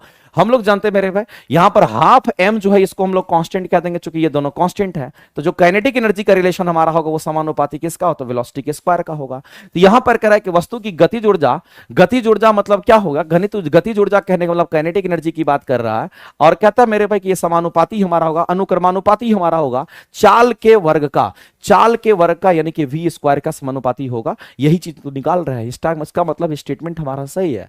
अगला कह रहा है मेरे भाई, कारण कह रहा है यदि किसी वस्तु की चाल को दोगुनी कर दी जाए, अगर किसी वस्तु की चाल को दोगुनी कर दी जाए तो गतिज ऊर्जा 4 गुना होगा। तो काइनेटिक एनर्जी हमारा समानुपाती क्या है, क्योंकि वेलोसिटी का स्क्वायर है। अगर गति को अगर हम दोगुना कर देंगे मेरे भाई, अगर इसको 2 का स्क्वायर कर दोगुना कर देते हैं तो जाहिर सी बात है काइनेटिक एनर्जी हमारा कितना होगा, तो कहीं हमारा 4 गुना से हो जाएगा। ये स्टेटमेंट हमारा, ये भी स्टेटमेंट हमारा सही है। तो मेरे भाई अगर दोगुना करते हैं तो 4 गुना हो जाता है, दोगुना करते हैं 4 गुना हो जाता है, इसका मतलब है इसी रिलेशन पर होता है। इसका मतलब मेरे भाई असर्शन भी सही है, रीजन भी सही है, और इसी रिलेशन से ऐसा होता है। इसका मतलब हमारा असर्शन और रीजन दोनों सही है, और रीजन असर्शन का करेक्ट एक्सप्लेनेशन भी दे रहा है। इसलिए इस क्वेश्चन का आंसर करेंगे तो ऑप्शन नंबर ए के साथ जाइएगा, और ए आपका यहां पर हो जाएगा राइट, ध्यान रखेंगे। आगे चलते हैं, अगला क्वेश्चन देखते हैं। 19 नंबर क्वेश्चन तक हम लोग कर चुके हैं और 20वें नंबर क्वेश्चन के ऊपर हम लोग आगे बढ़ रहे हैं मेरे भाई। अच्छा, 19 नंबर क्वेश्चन का जो आंसर है आपको ए दे रखा है, सॉरी 19 नंबर क्वेश्चन का, सॉरी 19 नंबर जो क्वेश्चन है इसका आंसर आपको क्या दे रखा है, इसका आंसर आपको बी दे रखा है। असर्शन और रीजन दोनों को सही कह रहा है, असर्शन भी सही है, रीजन भी सही है, लेकिन इसका कहने का मतलब है कि रीजन जो है वो असर्शन का सही एक्सप्लेनेशन नहीं दे पा रहा है, ये आपसे कहना चाह रहा है। इसलिए ये हमारा बी आंसर होगा, मेरे ध्यान में नहीं रहा, इसलिए ये हमारा बी आंसर होगा मेरे भाई, क्योंकि गति के कारण गतिज ऊर्जा होता है। तो रिलेशन जो मिला है काइनेटिक एनर्जी का, काइनेटिक एनर्जी समानुपाती वी स्क्वायर का, वो रिलेशन कहां से मिला है, गति के कारण मिला है। लेकिन वहां पर तो उस पर रिलेटेड क्वेश्चंस की बात कर रहा था, उसको वो सेटिस्फाइड कर रहा है। इसीलिए मेरे भाई इस क्वेश्चन का आंसर करेंगे ए ही करेंगे, बी ही करेंगे। अगला है कि कौन सा कथन नवीकरणीय और अनवीकरणीय ऊर्जा के स्रोत के बारे में। नवीकरणीय का मतलब क्या होता है, रेन्यूएबल सोर्सेस ऑफ एनर्जी को आप बार बार यूज करके बार बार यूज कर रहे हैं, बार बार ऊर्जा डेवलप कर रहे हैं। जैसे मान लेते पन बिजली में पानी को यूज करके बार बार इलेक्ट्रिसिटी जनरेट कर रहे हैं। जैसे विंड पावर प्लांट हो गया, हवा से आप क्या करते हैं, हवा का बार बार यूज करके बार बार आप क्या करते हैं, एनर्जी जनरेट करते हैं। तो मेरे भाई वैसे पदार्थ से आप जिससे बार बार यूज कर रहे हैं, जिसको बार बार यूज करके बार बार एनर्जी जनरेट कर रहे हैं, उसको आप क्या कहेंगे, उसको आप कहते हैं नवीकरणीय ऊर्जा का स्रोत। नवीकरणीय ऊर्जा का स्रोत यानी कि रेन्यूएबल सोर्सेस ऑफ एनर्जी हम लोग कहते हैं। Non renewable sources of energy का नाम, एक बार कोयला को जला दीजिए, कोयला खत्म, फिर दोबारा कोयला को दूसरा यूज करना पड़ेगा, उसको हम लोग non renewable sources of energy के अंतर्गत आते हैं, जिसको बार बार यूज नहीं कर सकते हैं। तो मेरे भाई आप सीधा कहिए कि अगर हम लोग नवीकरणीय और अनवीकरणीय के बारे में सही बोलना चाह रहे हैं, तो नवीकरणीय कहने का मतलब जिसको आप बार बार यूज कर सकते हैं, जिसको रेन्यूएबल कर सकते हैं, रेन्यूएबल का मतलब बार बार उसको रेन्यूएबल कर सकते हैं, बार बार यूज कर सकते हैं। तो जिसको बार बार यूज कर सकते हैं, तो renewable sources of energy, renewable can be replaced, यानी कि पुनः पूर्ति की आ सकती है, इसको हम दोबारा से यूज कर सकते हैं। लेकिन जो नॉन रेन्यूएबल है, एक बार जल गया तो कहानी खत्म, उससे एनर्जी फिर डेवलप नहीं करेंगे। तो मेरे अनवीकरणीय ऊर्जा स्रोत जो होता है वो सीमित मात्रा में मौजूद होता है, एक बार यूज कीजिएगा तो कहानी खत्म हो जाएगा। स्टेटमेंट आपका सही है, सीमित मात्रा में होता है, जबकि ये आपका पर्याप्त मात्रा में बार बार यूज होते रहता है। अब देखिए सौर ऊर्जा की बात करते हैं मेरे पास, अगर हम सौर ऊर्जा की बात करते हैं, यानी तो आप ऐसे समझ लीजिए, अगर नवीकरणीय ऊर्जा के स्रोत की अगर हम बात करते हैं, नवीकरणीय ऊर्जा का जो हमारा स्रोत होगा, जो सोर्स होगा, वो हमारा क्या होगा, इसका अगर हम सोर्स की बात करते हैं तो मेरे भाई विंड पावर प्लांट हमारा हो गया, समझना गौर से। अगर हम विंड पावर प्लांट की अगर हम बात करते हैं, जो विंड पावर प्लांट हमारा होता है ये हमारा हो गया।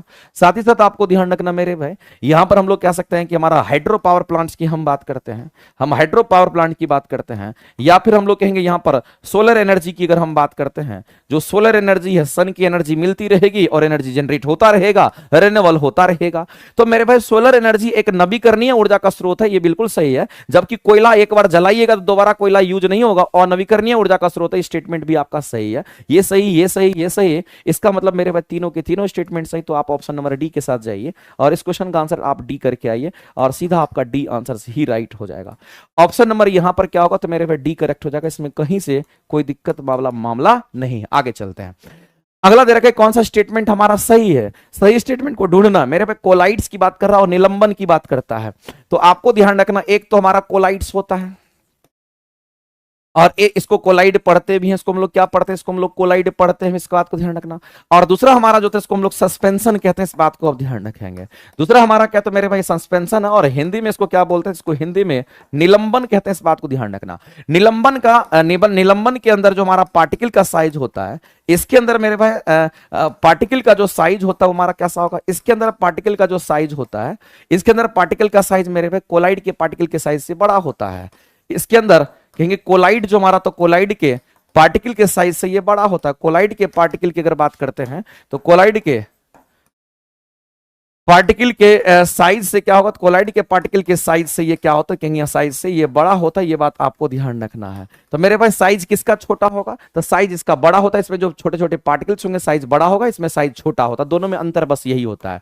इसमें हमारा पार्टिकल का जो साइज होता है काफी छोटा, उस बात को ध्यान रखना। इसमें पार्टिकल का साइज कैसा होगा, कहेंगे पार्टिकल का साइज छोटा होता है, इस बात को आप ध्यान रखें मेरे भाई, ये छोटा होता है। दूसरी बात आपको ध्यान रखना, अगर कोई कोलाइड होता है तो इसमें प्रकाश का प्रकीर्णन होता है। इसमें क्या होगा, कहेंगे इसमें प्रकाश का प्रकीर्णन होता है, इस बात को आप ध्यान रखेंगे। और जिसमें मेरे भाई प्रकाश का प्रकीर्णन होता है, इसी प्रकाश के प्रकीर्णन के कारण जो घटना घटती है, जिसको आप कौन सा इफेक्ट कहते हैं बताइए मेरे भाई।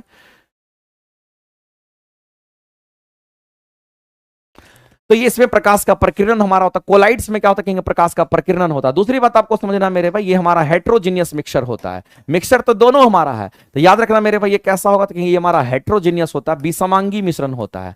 ये कैसा होगा, तो इसको हम लोग कहते हैं ये हमारा विसमांगी मिश्रण होता है मेरे भाई। और विसमांगी मिश्रण हम उसको कहते हैं जो पूरी तरीके से आपस में घुल मिल नहीं पाता, उसको विसमांगी कहते हैं, उसको विसमांगी कहते हैं। इस बात को जो पूरी तरीके से आपस में घुल मिल जाता है उसको समांगी कहेंगे। तो सस्पेंशन जो दे रहे हैं ये भी विसमांगी मिश्रण होता है, इस बात को ध्यान रखना मेरे भाई। दोनों के दोनों विसमांगी मिश्रण ही है, इस बात को ध्यान रखना। एक होता है हमारा ट्रू सॉल्यूशन की हम बात करते हैं, चलो उसको उसके बारे में बात कर लेते हैं। एक हमारा कैसा होगा, कहेंगे ट्रू सॉल्यूशन हमारा होता है। और जो ट्रू सॉल्यूशन होता है मेरे भाई, इस बात को ध्यान रखना, इसमें साइज इतना छोटा होता है, इतना छोटा पार्टिकल का होता है कि आपको साइज में अंतर पता ही नहीं चलेगा, और वो पूरी तरीके से घुला मिला होता है। इसमें प्रकाश का प्रकीर्णन नहीं होता, इस बात को प्रकाश का प्रकीर्णन इसमें भी होगा, प्रकाश का प्रकीर्णन इसमें भी होता है, लेकिन इसमें प्रकाश का प्रकीर्णन होता ही नहीं है। ट्रू सॉल्यूशन की अगर बात करते हैं मेरे भाई, तो याद रखना इसमें प्रकाश का प्रकीर्णन होता ही नहीं है, इस बात को आप ध्यान रखेंगे। इसमें प्रकाश का प्रकीर्णन होता ही नहीं है, हम क्रॉस कर देते हैं। हाँ, इसमें भी प्रकाश का प्रकीर्णन होगा, यहां भी प्रकाश का प्रकीर्णन होगा, इस बात को आप ध्यान रखेंगे। लेकिन होता क्या है मेरे भाई, कि यहां पर प्रकाश का प्रकीर्णन बहुत अच्छे से इसलिए नहीं होता है क्योंकि साइज बड़ा होकर नीचे बैठ जाता है। इसमें तैरते रहता है, इसमें इतना छोटा होता है, इतना छोटा कि वो तैरते भी रहता है। इसमें बहुत छोटा होता है जो कि मेरे भाई प्रकाश का प्रकीर्णन कर ही नहीं पाता, इस बात को ध्यान रखेंगे। तो आपको ध्यान रखना, कोलाइड हमारा विसमांगी मिश्रण है, में हमारा सस्पेंशन विसमांगी मिश्रण है, लेकिन ट्रू सॉल्यूशन हमारा कह सकते हैं ये हमारा समांगी मिश्रण होता है। समांगी मिश्रण हम उसको कहते हैं, होमोजीनियस मिश्रण हम उसको कहते हैं, जो आपस में पूरी तरीके से घुल मिल जाता है उसको समांगी मिश्रण कहेंगे। और जो आपस में पूरी तरीके से नहीं घुल मिल पाता उसको हम लोग विसमांगी मिश्रण के नाम से हम लोग जानते हैं। तीनों में अंतर हमारा होता है मेरे भाई। कोलाइड्स के जब एग्जांपल्स की अगर हम बात करते हैं, कोलाइड्स के एग्जांपल जैसे कि हमारा ब्लड है, कोलाइड्स है, चूंकि ब्लड में आप देखेंगे छोटे छोटे पार्टिकल्स के रूप में हमारा क्या होता है, आरबीसी, डब्ल्यूबीसी, प्लेटलेट्स वगैरह मौजूद होता है, और भी कुछ खनिज लवण भी मौजूद होते हैं। लेकिन सस्पेंशन की अगर बात करते हैं तो हम कहेंगे सस्पेंशन कहने का मतलब हमारा क्या होगा, तो उसमें थोड़ा बड़ा बड़ा पार्टिकल होता है उसके साइज से, उसको सस्पेंशन कहते हैं, नीचे बैठ। ट्रू सॉल्यूशन में तो कुछ पता ही नहीं चलेगा, इसमें समांगी मिश्रण होता है, होमोजीनियस मिश्रण हमारा होता है। तो मेरे पे कोलाइड एक विसमांगी मिश्रण है, यहां तक तो सही है, जो समांगी प्रतीत होता है। हाँ, विसमांगी मिश्रण समांगी की तरह दिखता है, ये बिल्कुल सही स्टेटमेंट आपको होता विसमांगी है लेकिन दिखता समांगी मिश्रण है। जब टॉर्च जलाइएगा तो प्रकाश का प्रकीर्णन कर देगा। प्रकाश का प्रकीर्णन तो तभी कर पाएगा जब उसमें छोटे छोटे पार्टिकल हैं जो उसमें पूरे तरीके से नहीं मिला है, ये प्रकाश का प्रकीर्णन कर दे। लेकिन देखने में आपको लगता प्रतीत होता कैसा था, समांगी प्रतीत होता है। निलंबन के कण इतने बड़े होते हैं, निलंबन के कण मेरे भाई इतने बड़े होते हैं, उसको नग्न आंखों से भी आप देख सकते हैं, नग्न आंखों से आप देख सकते हैं, उसको निलंबन कहते हैं। लेकिन इसके कण से इसका कण छोटा होता है, ये दोनों विसमांगी ही होता है, इस बात को ध्यान रखना। और एक ट्रू सॉल्यूशन की बात करते हैं, एक सच्चे विलयन की अगर बात करते हैं तो सच्चे विलयन के कण जो होते हैं वो प्रकाश को प्रकीर्णन नहीं कर पाते मेरे भाई, इस बात को ध्यान रखना। जबकि ये दोनों प्रकाश का प्रकीर्णन कर पाता है, ये नहीं कर पाता, आपस में घुल मिल जाता है। और ये हमारा कैसा होता है, होमोजीनियस होता है। ये कैसा होगा तो हम लोग सीधा कहेंगे ये हमारा होमोजीनियस होगा, समांगी मिश्रण हमारा होता है, इस बात को। तो तीनों स्टेटमेंट हमारे क्या तो सही है, इसलिए इस क्वेश्चन का आंसर करेंगे डी। यानी कि मेरे भाई इस क्वेश्चन का अगर आंसर करने के लिए जाएंगे तो डी आपका राइट आंसर हो जाएगा। इस क्वेश्चन का आंसर क्या करेंगे तो डी आपका राइट होगा। आप देखते होंगे मेरे भाई जैसे जैसे आप क्वेश्चंस बनाते हैं तो ये कंसेप्ट भी आपको बनाते चला जाता होगा। अगला कह रहा है कि जब एक अम्ल एक धातु के साथ अभिक्रिया करता है, जब एक अम्ल जो है एक धातु के साथ अभिक्रिया करता है तो क्या होता है? कौन? हाँ,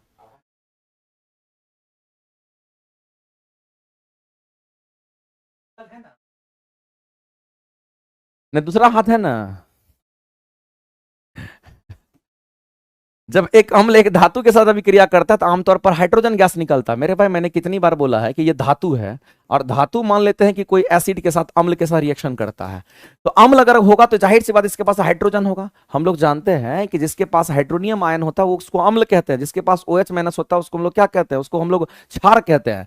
तो अम्ल अगर हमारा है तो इस बात को आप समझिए इसके पास हाइड्रोजन होगा। और अगर कोई धातु है तो धातु मेरे भाई जनरली, कुछ धातु को छोड़ दीजिए तो मैक्सिमम धातु क्या करता है, हाइड्रोजन को विस्थापित कर देगा, क्योंकि मैक्सिमम धातु हमारा हाइड्रोजन से ज्यादा रिएक्टिव होता है। तो अगर ये अम्ल के साथ रिएक्शन करेगा तो मेरे भाई यहां पर हाइड्रोजन गैस को श्योर बाहर करता है। जैसे एग्जांपल के तौर पे आप देख लीजिए, मान लेते हैं मेरे भाई हमारे पास क्या है, सोडियम है, सोडियम धातु है, और इसका रिएक्शन हम किसके साथ, HCl के साथ करा दिए। ये क्या करेगा, ये यहां से सोडियम इसको क्या करेगा, धक्का देगा, क्योंकि सोडियम ज्यादा रिएक्टिव होता है, किससे तो कहेंगे यहां हाइड्रोजन से, ये ज्यादा रिएक्टिव होता है, और हाइड्रोजन को धक्का देकर बाहर करेगा, और ये NaCl तो बनाएगा ही बनाएगा, और यहां से कौन सी गैस बाहर निकलेगी, तो हाइड्रोजन गैस बाहर निकलेगी। क्यों हाइड्रोजन गैस बाहर निकला मेरे भाई, क्योंकि मेरे भाई हम समझते हैं कि हाइड्रोजन का रिएक्टिविटी हमारा सोडियम की रिएक्टिविटी से काफी कम होता है, डिस्प्लेस कर देगा हमारा। तो जब एक अम्ल एक धातु के साथ अभिक्रिया करता है तो आमतौर पर बोला, आमतौर का मतलब क्या, आमतौर का कहने का मतलब है नहीं, जनरली ऐसा होता है, लेकिन कुछ अपवाद है।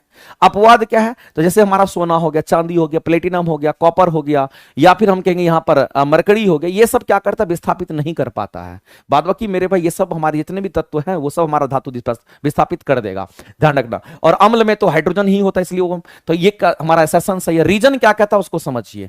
रीजन कहता है कि धातु आमतौर पर अम्ल में हाइड्रोजन को विस्थापित करता है, बिल्कुल सही बात है मेरे भाई। तो असर्शन भी सही है, रीजन भी सही है, और रीजन असर्शन का करेक्ट एक्सप्लेनेशन भी दे रहा है। बताइए इससे बेहतर क्या है, आप सीधा आंसर क्या करोगे, तो ऑप्शन नंबर ए के साथ जाओगे, और किसी स्थिति परिस्थिति में आपके आंसर क्या होंगे, ए राइट होंगे। तो अम्ल में क्या होगा, तो हाइड्रोनियम आयन होते हैं, हाइड्रोजन हमारे मौजूद होते हैं, इसलिए उसको विस्थापित करके हाइड्रोजन गैस को बाहर कर देता है। इस बात को हमेशा एक लिए याद रखिएगा। अगला अधातु के बारे में बोला गया, कौन सा स्टेटमेंट गलत है, गलत को ढूंढना है मेरे भाई। तो अगर गलत को ढूंढने के लिए जाएंगे तो हम लोग जानते हैं क्या, अगर कोई अधातु होता है, जनरली हम कह रहे हैं 99 जनरली कह रहे हैं, कुछ एक्सेप्शन अपवाद को छोड़ करके मेरे भाई अधातु में मुक्त इलेक्ट्रॉन नहीं होता है। अधातु में क्या होता है कि अधातु में मुक्त इलेक्ट्रॉन नहीं होता, इस बात को ध्यान रखना। धातु में मुक्त इलेक्ट्रॉन होता है लेकिन अधातु में मुक्त इलेक्ट्रॉन हमारा नहीं होता, इस बात को ध्यान रखना। अगर इसमें मुक्त इलेक्ट्रॉन नहीं है तो विद्युत धारा पास नहीं करेगा, यानी कि विद्युत का तो ये कुचालक हो गया। ये विद्युत का क्या होगा, कहीं यहां पर कुचालक हो गया, इसमें कहीं से कोई दिक्कत नहीं, विद्युत का कुचालक हो गया। लेकिन अगर मेरे भाई आपको ध्यान रखना है कि मुक्त इलेक्ट्रॉन नहीं है तो फिर भी ये हमारा उष्मा का सुचालक होगा। ये फिर भी उष्मा का क्या होगा, कि ये फिर भी उष्मा का हमारा सुचालक होगा।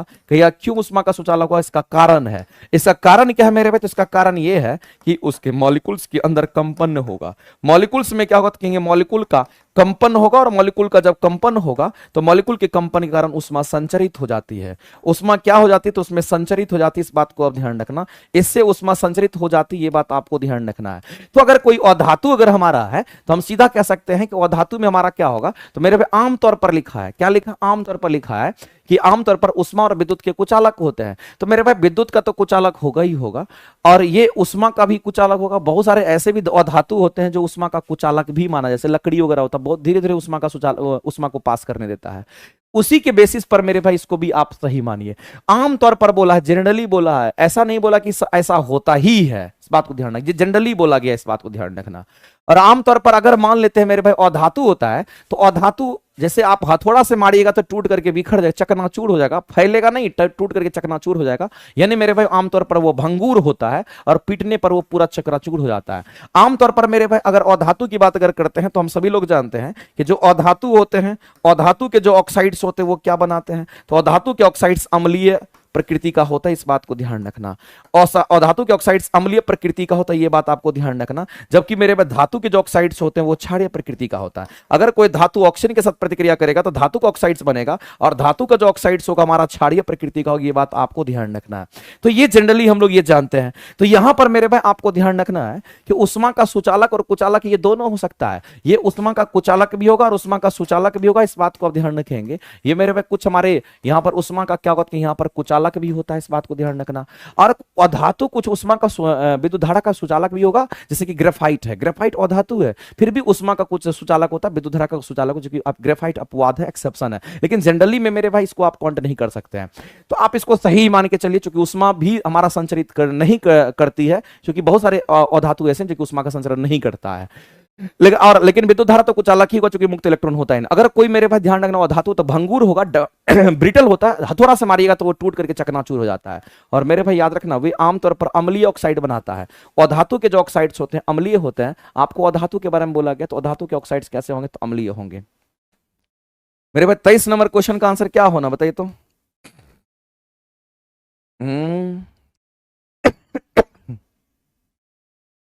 23 नंबर क्वेश्चन का आंसर क्या करोगे बताओ? ऑप्शन नंबर ई के साथ चले जाओ, सब सही है। E E E, option number E, option number E के साथ जाइए, ये आपका सही नहीं है।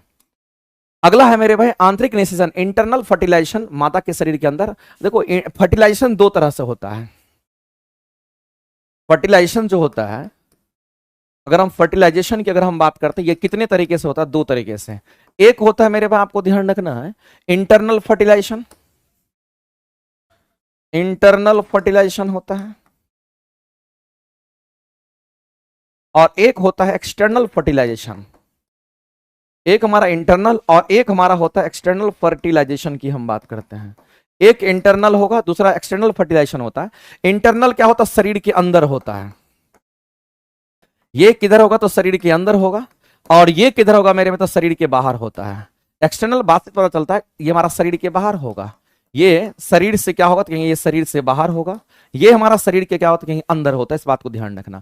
शरीर के अंदर होता है सुरक्षित होता है, शरीर के बाहर होगा तो मेरे भाई बहुत सारे फर्टिलाइज करेंगे, लेकिन वो पूरी तरीके से हमारा क्या होगा? तो कहेंगे गैमेट्स नहीं बना पाए, सॉरी वो हमारा जैकोट्स नहीं बना पाएगा। जबकि इसमें हमारा प्रॉपर तरीके से वो जैकोट्स का निर्माण कर पाता है। और भी बहुत सारा हमारा ऐसा रीजन होता है। लेकिन आपको ध्यान रखना मेरे भाई कि इंटरनल फर्टिलाइजेशन तो हमारे शरीर में होता है। जो मनुष्य वगैरह होते हैं उनकी अगर हम बात करें तो उसमें भी हमारा होता है। हम मनुष्य वगैरह की बात करते हैं तो उसमें हमारा इंटरनल फर्टिलाइजेशन ही होता है। स्पर्म और ओवम आपस में आकर के फर्टिलाइज कर जाते हैं। इसमें हम लोग यहां पर सीधा सीधा कह सकते हैं, इसमें कहीं से कोई दिक्कत नहीं है। या फिर अगर हम बात करते हैं मेरे पास बर्ड्स की बात करते हैं, जो पक्षी वगैरह हमारा होता है। या फिर हम लोग यहां पर सरीसृप की अगर बात करते हैं, जो भी हमारे सरीसृप वगैरह होते हैं, वो हमारे रेप्टाइल्स की हम बात कर लेते हैं। या फिर हम लोग यहाँ पर सीधा कह सकते हैं मेरे भाई, यहाँ पर जो ब्रायोफाइट्स वगैरह भी हमारा होता है। इसमें ब्रायोफाइट्स भी आपको आता है, याद रखना। इसमें ब्रायोफाइट्स भी आता है। इसमें आपको जिम्नोस्पर्म भी आपका आता है, एंजियोस्पर्म भी आपका आता है। इसमें एंजियोस्पर्म होता है, इसमें आपको जिम्नोस्पर्म होता है। ये सब आपका होता है। लेकिन अगर हम शरीर से बाहर की बात करते हैं तो मेरे भाई उभयचर बहुत फेमस है। उभयचर में मेढक, मेढक मेरे भाई शरीर के अंदर फर्टिलाइज नहीं करता, शरीर के बाहर फर्टिलाइज करता है। इसमें मेरे भाई कुछ शैवाल भी हमारे होते हैं। इसमें कुछ शैवाल भी हमारे होते हैं जो कि बाहर फर्टिलाइज करता है। कुछ शैवाल भी होता है जो कि बाहर फर्टिलाइज करता है। इस बात को ध्यान, मेढक हो गया, कुछ शैवाल भी हमारे होंगे जो बाहर फर्टिलाइज करते हैं इस तरीके से। और कुछ मछलियां भी है मेरे भाई, इस बात को ध्यान रखना। इसमें मछली की बात करते तो वो भी हमारा बाहर फर्टिलाइज करता, तो इसको भी आप ध्यान रखेंगे। लेकिन कौन सी मछली होगी? जो जिसमें रीढ़ की हड्डी होती है मेरे भाई, यहाँ पर बोन्स मछली की हम बात कर रहे हैं, इस बात को ध्यान रखना। तो इस तरीके से तो यहां पर आपको आंतरिक निषेचन कहने का मतलब है शरीर के अंदर। शरीर के अंदर होगा तो इसको इंटरनल बोलते हैं, शरीर के अगर अंदर होगा तो इंटरनल, शरीर के बाहर होगा तो एक्सटर्नल कहते हैं। इसका कथन तो सही है। अगला कहता है मेरे भाई कि मनुष्य के शरीर के अंदर ही फर्टिलाइज होता है, मुर्गी में भी होता है, कुत्ता में भी होता है, ये सब आंतरिक का ही है। तो मेरे भाई इन सब में हमारा अंदर ही होता है। तो जाहिर सी बात है असर्शन और रीजन दोनों सही है। और रीजन जो आपको दे रखा है, जो एग्जाम्पल देकर के समझाया गया है, वो असर्शन का एक्सप्लेनेशन भी दे रहा है। इस तरीके से इस क्वेश्चन के अगर आंसर करने के लिए जाएंगे तो ऑप्शन नंबर हम लोग क्या करेंगे? तो यहां पर सीधा कहेंगे सर इस क्वेश्चन का आंसर हमारा ए करेक्ट हो जाएगा। ऑप्शन नंबर ए करेक्ट हो जाएगा। आगे चलते हैं। अगला निम्नलिखित में से कौन सा स्टेटमेंट सही है? मेरे घर्षण सतह की प्रकृति पे करता है। मेरे भाई इस बात को आप समझिएगा, जब कभी भी आपको घर्षण की बात करता है ना, तो घर्षण दो सतहों के बीच सापेक्षिक गति के कारण हमारा होता है। दो सतहों के बीच, कितनी सतह? दो सतहों के बीच कैसी गति होनी चाहिए? तो दो सतहों के बीच सापेक्षिक गति कारण यह पैदा होता है। यह आपको ध्यान रखना है।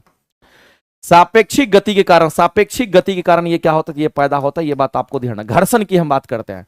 दूसरी बात आपको ध्यान रखना मेरे भाई कि घर्षण को कम करने के लिए क्या करना पड़ेगा? तो इसको कम करने के लिए, आपको क्या करना है? तो कम करने के लिए लुब्रिकेंट का इस्तेमाल करते हैं। और लुब्रिकेंट को ही इंग्लिश में क्या, हिंदी में क्या कहते हैं? तो आप स्नेहक कहते हैं। और वही स्नेहक की हम बात करते हैं जिसको आप ग्रीस मोबिल तेल वगैरह की आप बात करते हो।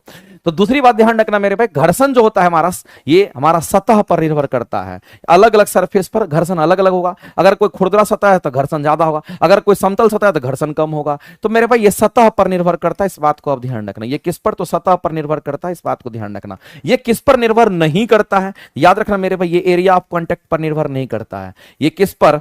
एरिया ऑफ कांटेक्ट पर निर्भर नहीं करता। कई बार एग्जाम में आई, एरिया ऑफ कांटेक्ट पर निर्भर नहीं करता। आपको जैसा लगता है वैसा होता नहीं है। एरिया ऑफ कांटेक्ट पर निर्भर नहीं करता, ये बात आपको ध्यान रखना है। जैसे मान लेते हैं कि कोई वस्तु, मान लेते हैं एक ही सतह है और इस सतह पर कोई वस्तु इतना ज्यादा एरिया कांटेक्ट में है, कोई वस्तु इतना ही कांटेक्ट में है, घर्षण कहां ज्यादा कहां कम होगा? जबकि मेरे भाई दोनों के लिए एक ही सतह हमारा है, क्योंकि दोनों पर घर्षण सेम होगा। अगर यहां घर्षण 10 न्यूटन का तो यहां भी घर्षण 10 न्यूटन का हमारा होगा। इस बात को आप ध्यान रखेंगे, क्योंकि ये सतह पर कांटेक्ट पर निर्भर नहीं करता कितना कांटेक्ट या कितना कम में है, ये सतह कैसा उस पर निर्भर करता है। इस बात को ध्यान रखेंगे। तो मेरे भाई सतह पर निर्भर करता है, यानी एरिया ऑफ कांटेक्ट पर निर्भर नहीं करता। इस बात को आप ध्यान रखिएगा, ये लाइन आपके लिए इंपॉर्टेंट है। और जब भी घर्षण होगा तो उष्मा उत्पन्न होता है। घर्षण के कारण हम लोग क्या कहते हैं, तो वहां पर तापमान, उष्मा उत्पन्न होता है। और जब उष्मा उत्पन्न होगा तो जाहिर सी बात है टेम्परेचर क्या होता है, उस जगह का बढ़ जाता है।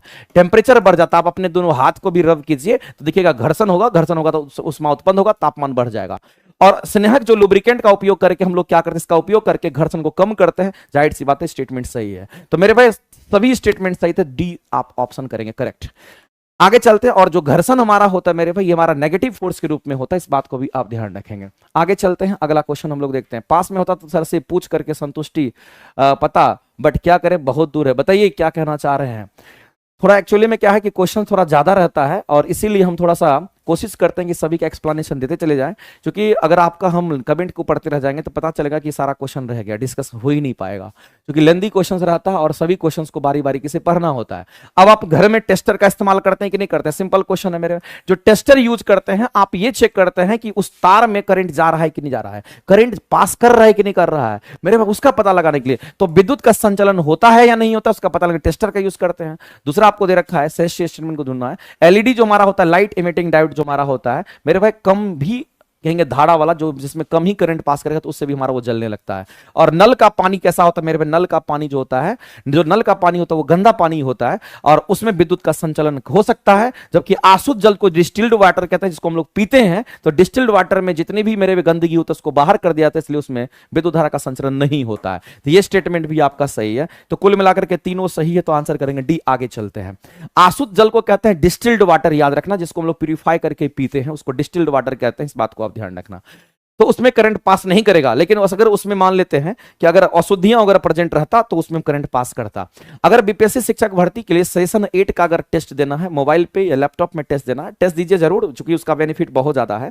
साइंस और आपको देखेगा कहां पर, तो प्लेटफॉर्म बाय नवीन कुमार सिंह एप्लीकेशन पर, आप वहां से लेकर के जरूर टेस्ट को दीजिए और डेली डिस्कशन में मेरे साथ आप पार्टिसिपेट कीजिए। मेरे भाई यहां पर फूड चेन की बात कही गई है, और जब कभी भी हम फूड चेन की अगर हम बात करते हैं तो फूड चेन कहने का मतलब आप क्या समझते हैं? फूड चेन कहने का मतलब हिंदी में इसको खाद्य श्रृंखला कहते हैं, इसको हिंदी में हम खाद्य श्रृंखला कहते हैं। और दूसरी बात समझिए मेरे भाई, फूड चेन हमारा जो होता है वो कैसे होता है? जितने भी हरे पेड़ पौधे सब उत्पाद में आते हैं, और हरे पेड़ पौधे खाने वाला हमारा प्राइमरी कंज्यूमर होगा, प्राइमरी कंज्यूमर को खाने वाला सेकेंडरी कंज्यूमर होगा, और इसको कंज्यूम करने वाला हमारा टर्सरी कंज्यूमर होगा, इसको कंज्यूम करने वाला हमारा डिकम्पोजर होगा। मेरे डिकम्पोजर में सबसे ज्यादा जो फेमस एग्जांपल्स है मेरे भाई, वो हमारा बैक्टीरिया है। डिकम्पोजर अगर मुख्य रूप से अगर कोई पूछता है कौन सा होगा, तो याद रखना डिकम्पोजर मुख्य रूप से हमारा बैक्टीरिया ही होता है। इस बात को आप ध्यान रखना। फंगस वंगस भी होता है, लेकिन बैक्टीरिया मुख्य रूप से होता है, कई बार एग्जाम में पूछा गया है। तो डिकम्पोजर जो हमारा सब कुछ को सरागा लगा करके खत्म कर देता है पूरा, इस तरीके से आपको ध्यान रखना। और उत्पाद के रूप में अगर देखते हैं तो सभी हरे पेड़ पौधे आपके आ जाएंगे। यहां पर सभी हरे पेड़ पौधे जो है ये हमारे उत्पाद बन जाते हैं, इस बात को ध्यान रखना। इसको खाने वाला हमारा कीट वगैरह होता है, इसको खाने वाला मेढक सांप वगैरह हमारा मांसाहारी जीव होता है। तो एक खाद्य श्रृंखला, प्रत्येक जीव का एक विशिष्ट पोषीय स्तर होता है। जाहिर सी बात है सबका एक एनर्जी लेवल होता है, और जैसे हम आगे की ओर बढ़ते हैं एनर्जी लेवल घटता है। और कितने से घटता है? तो मेरे भाई 90%, 10% का लॉस होता चला जाता है। और 10% का जो नियम दिया है एनर्जी लॉसेस का, मेरे भाई किसने दिया? तो लैंडमान ने दिया है। तो ये सबका अपना एक विशिष्ट पोषीय स्तर होता है, किसी में हमारा ज्यादा तो किसी में कम होगा, सबका अपना अपना होता है। और हरे पौधे जो होते हैं, जिसको हम लोग हरे पौधे कहते हैं, ये उत्पाद में आता है, प्रोड्यूसर में आता है, इसको उत्पादक कहते हैं मेरे भाई। ये हमारा पहला पोषीय स्तर होता है। देखिए आपको ये नहीं लगना चाहिए कि प्राथमिक कंज्यूमर है तो ये हमारा पोषीय स्तर पहला होगा। पहला पोषीय स्तर उत्पाद से होता होता है। ये पहला पोषी स्तर, ये दूसरा पोषी स्तर, ये तीसरा पोषी स्तर, ये चौथा पोषी स्तर। पढ़ने में लगेगा कि सेकेंडरी कंज्यूमर, आपको लगेगा सर दूसरा पोषी स्तर होगा, लेकिन गलत हो जाएगा। मेरे पास गिनती करते हैं उत्पाद से, ये पहला पोषी स्तर, ये दूसरा पोषी स्तर, ये तीसरा पोषी स्तर, ये चौथा पोषी स्तर, और ये लास्ट आपका पोषी स्तर, जिसको डिकम्पोजर कहते हैं, ध्यान रखेंगे। तो ये असर्शन और रीजन दोनों हमारा सही है। तो मेरे भाई इस तरीके से हम कहेंगे असर्शन रीजन हमारा दोनों सही है, और ऐसे परिस्थिति में हम कहेंगे, लेकिन करेक्ट एक्सप्लेनेशन की अगर हम बात करते हैं तो यहां पर हम लोग सीधा कहेंगे, इस क्वेश्चन का तो आंसर हमें ए दे रखा है कि असर्शन और रीजन दोनों सही है, और रीजन करेक्ट एक्सप्लेनेशन भी दे रहा है। तो हरे पेड़ पौधे पहले पोषी स्तर हमारे होते हैं। अच्छा, ये हमारा क्या कहना चाह रहा है मेरे भाई, सबका विशिष्ट पोषी स्तर होता है। विशिष्ट पोषी स्तर का मतलब ये हो गया, ये पहला पोषी स्तर, ये दूसरा पोषी स्तर, ये तीसरा पोषी स्तर, ये चौथा पोषी स्तर, ऐसे हमारा होता है। तो यहां पर मेरे भाई ये कह दिया कि ये पहला पोषी स्तर के अंतर्गत हरे पेड़ पौधे आते हैं। असर्शन और रीजन सही है, और मेरे भाई जो रीजन है असर्शन का करेक्ट एक्सप्लेनेशन भी हो गया, चूंकि उसका एक विशिष्ट पोषी स्तर में हरे पौधे का पोषी स्तर हमारा पहला होगा। इस तरीके से इस क्वेश्चन का आंसर को ए किया है, राइट। इस तरीके से इस क्वेश्चन के आंसर क्या करेंगे तो ऑप्शन नंबर ए आपका राइट होगा। असर्शन रीजन क्वेश्चन को सॉल्व करने से बेनिफिट आपका मेरे पास बहुत ज्यादा होता है। इससे क्या होता है कि क्वेश्चन थोड़ा लंबा रहता है, लेकिन कंसेप्ट तो आपको बहुत सारा मिलता चला जाता है, क्लैरिटी आ जाता है, और क्वेश्चन को सोचने की शक्ति आपकी डेवलप करती है। वन लाइनर टाइप का क्वेश्चन बनाते जाते हैं तो इतना ज्यादा डेवलप नहीं करता, इसमें इतनी थ्योरी लिखी रहती है कि इतना थ्योरी से ही आपके कंसेप्ट बनते चले जाएंगे। तो इससे बेहतर और क्या हो सकता है।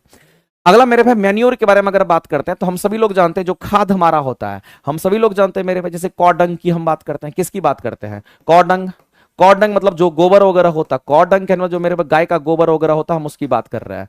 और कोडंग की बात कर लीजिए, या फिर मेरे भाई आप यहां पर कह दीजिए कि कोई भी ऑर्गेनिक मैटर की अगर बात कर लीजिए, ऑर्गेनिक जो हमारा वेस्ट होते हैं, जो हम लोग खाते पीते हैं उसकी हम बात कर रहे हैं, जो भी ऑर्गेनिक वेस्ट है हम उसकी बात करते हैं। ये सब क्या होता है, इनको जब आप सराते गलाते हैं मेरे भाई, जब इनको आप क्या करते हैं सराते गलाते हैं, इन्हीं को जब आप सराते गलाते हैं बैक्टीरिया के रूप में, बैक्टीरिया इसको सराता गलाता है, तो सड़ने गलने के बाद ये क्या बनता है कहेंगे हमारा यहाँ पर खाद बनता है। और खाद को ही हम लोग क्या कहते हैं, इसी को हम लोग कंपोस्ट कहते हैं, इसी को हम लोग क्या कहते हैं कंपोस्ट कहते हैं। और जो खाद हमारा कंपोस्ट होता है इसी को इंग्लिश में हम लोग मैन्योर भी बोलते हैं, इसी को हम लोग मैन्योर भी बोलते हैं। इस बात को आप ध्यान रखना। तो मेरे भाई आपको ध्यान रखना है कि खाद एक कार्बनिक पदार्थ है, जाहिर सी बात है कार्बनिक पदार्थ ऑर्गेनिक वेस्ट से ही तैयार हुआ है हमारा, और ये कार्बनिक पदार्थ के रूप में हमारा होता है। दूसरी बात मेरे भाई ध्यान रखना कि फर्टिलाइजर हमारा रासायनिक पदार्थ होता है, और इसी में हम नाइट्रोजन हो गया, फास्फोरस हो गया, पोटासियम वगैरह हमारा इस्तेमाल होता है, रासायनिक पदार्थ हमारा होगा जो विशिष्ट पोषक तत्वों से भरपूर होता है। और खाद का अगर आप ज्यादातर भी इस्तेमाल करते हैं, अत्यधिक अगर उपयोग करते हैं, बहुत अधिक मात्रा में उपयोग कर लीजिएगा, मिट्टी की जो उपजाऊ क्षमता होती है इसको कम कर देता है। तो मेरे भाई ये ड्रॉबैक्स भी है, यानी कि बहुत ज्यादा खाद खेत में यूज कर देंगे तो हमारा मिट्टी जो है पूरा फसल देने लगेगा, ज्यादा खाद यूज कीजिएगा आपका फसल नुकसान हो जाएगा, मिट्टी की जो उपजाऊ क्षमता होती है वो भी खत्म हो जाएगी। इसलिए जितना रिक्वायरमेंट होता है उसी के हिसाब से किसान लोग उसको यूज करते हैं। तो मेरे भाई इस क्वेश्चन का अगर आंसर करेंगे तो तीनों के तीनों सही है, तो आप कहेंगे यहां पर ऑप्शन नंबर डी के साथ जाइए। इसलिए बहुत अधिक खाद का भी इस्तेमाल नहीं करना चाहिए। आगे चलते हैं, अगला है कौन सा स्टेटमेंट सही है, पीरियोडिक मोशन की अगर बात करते हैं तो सबसे पहला आप समझ लीजिए मेरे भाई कि अगर हम आवर्ती गति की बात करते हैं,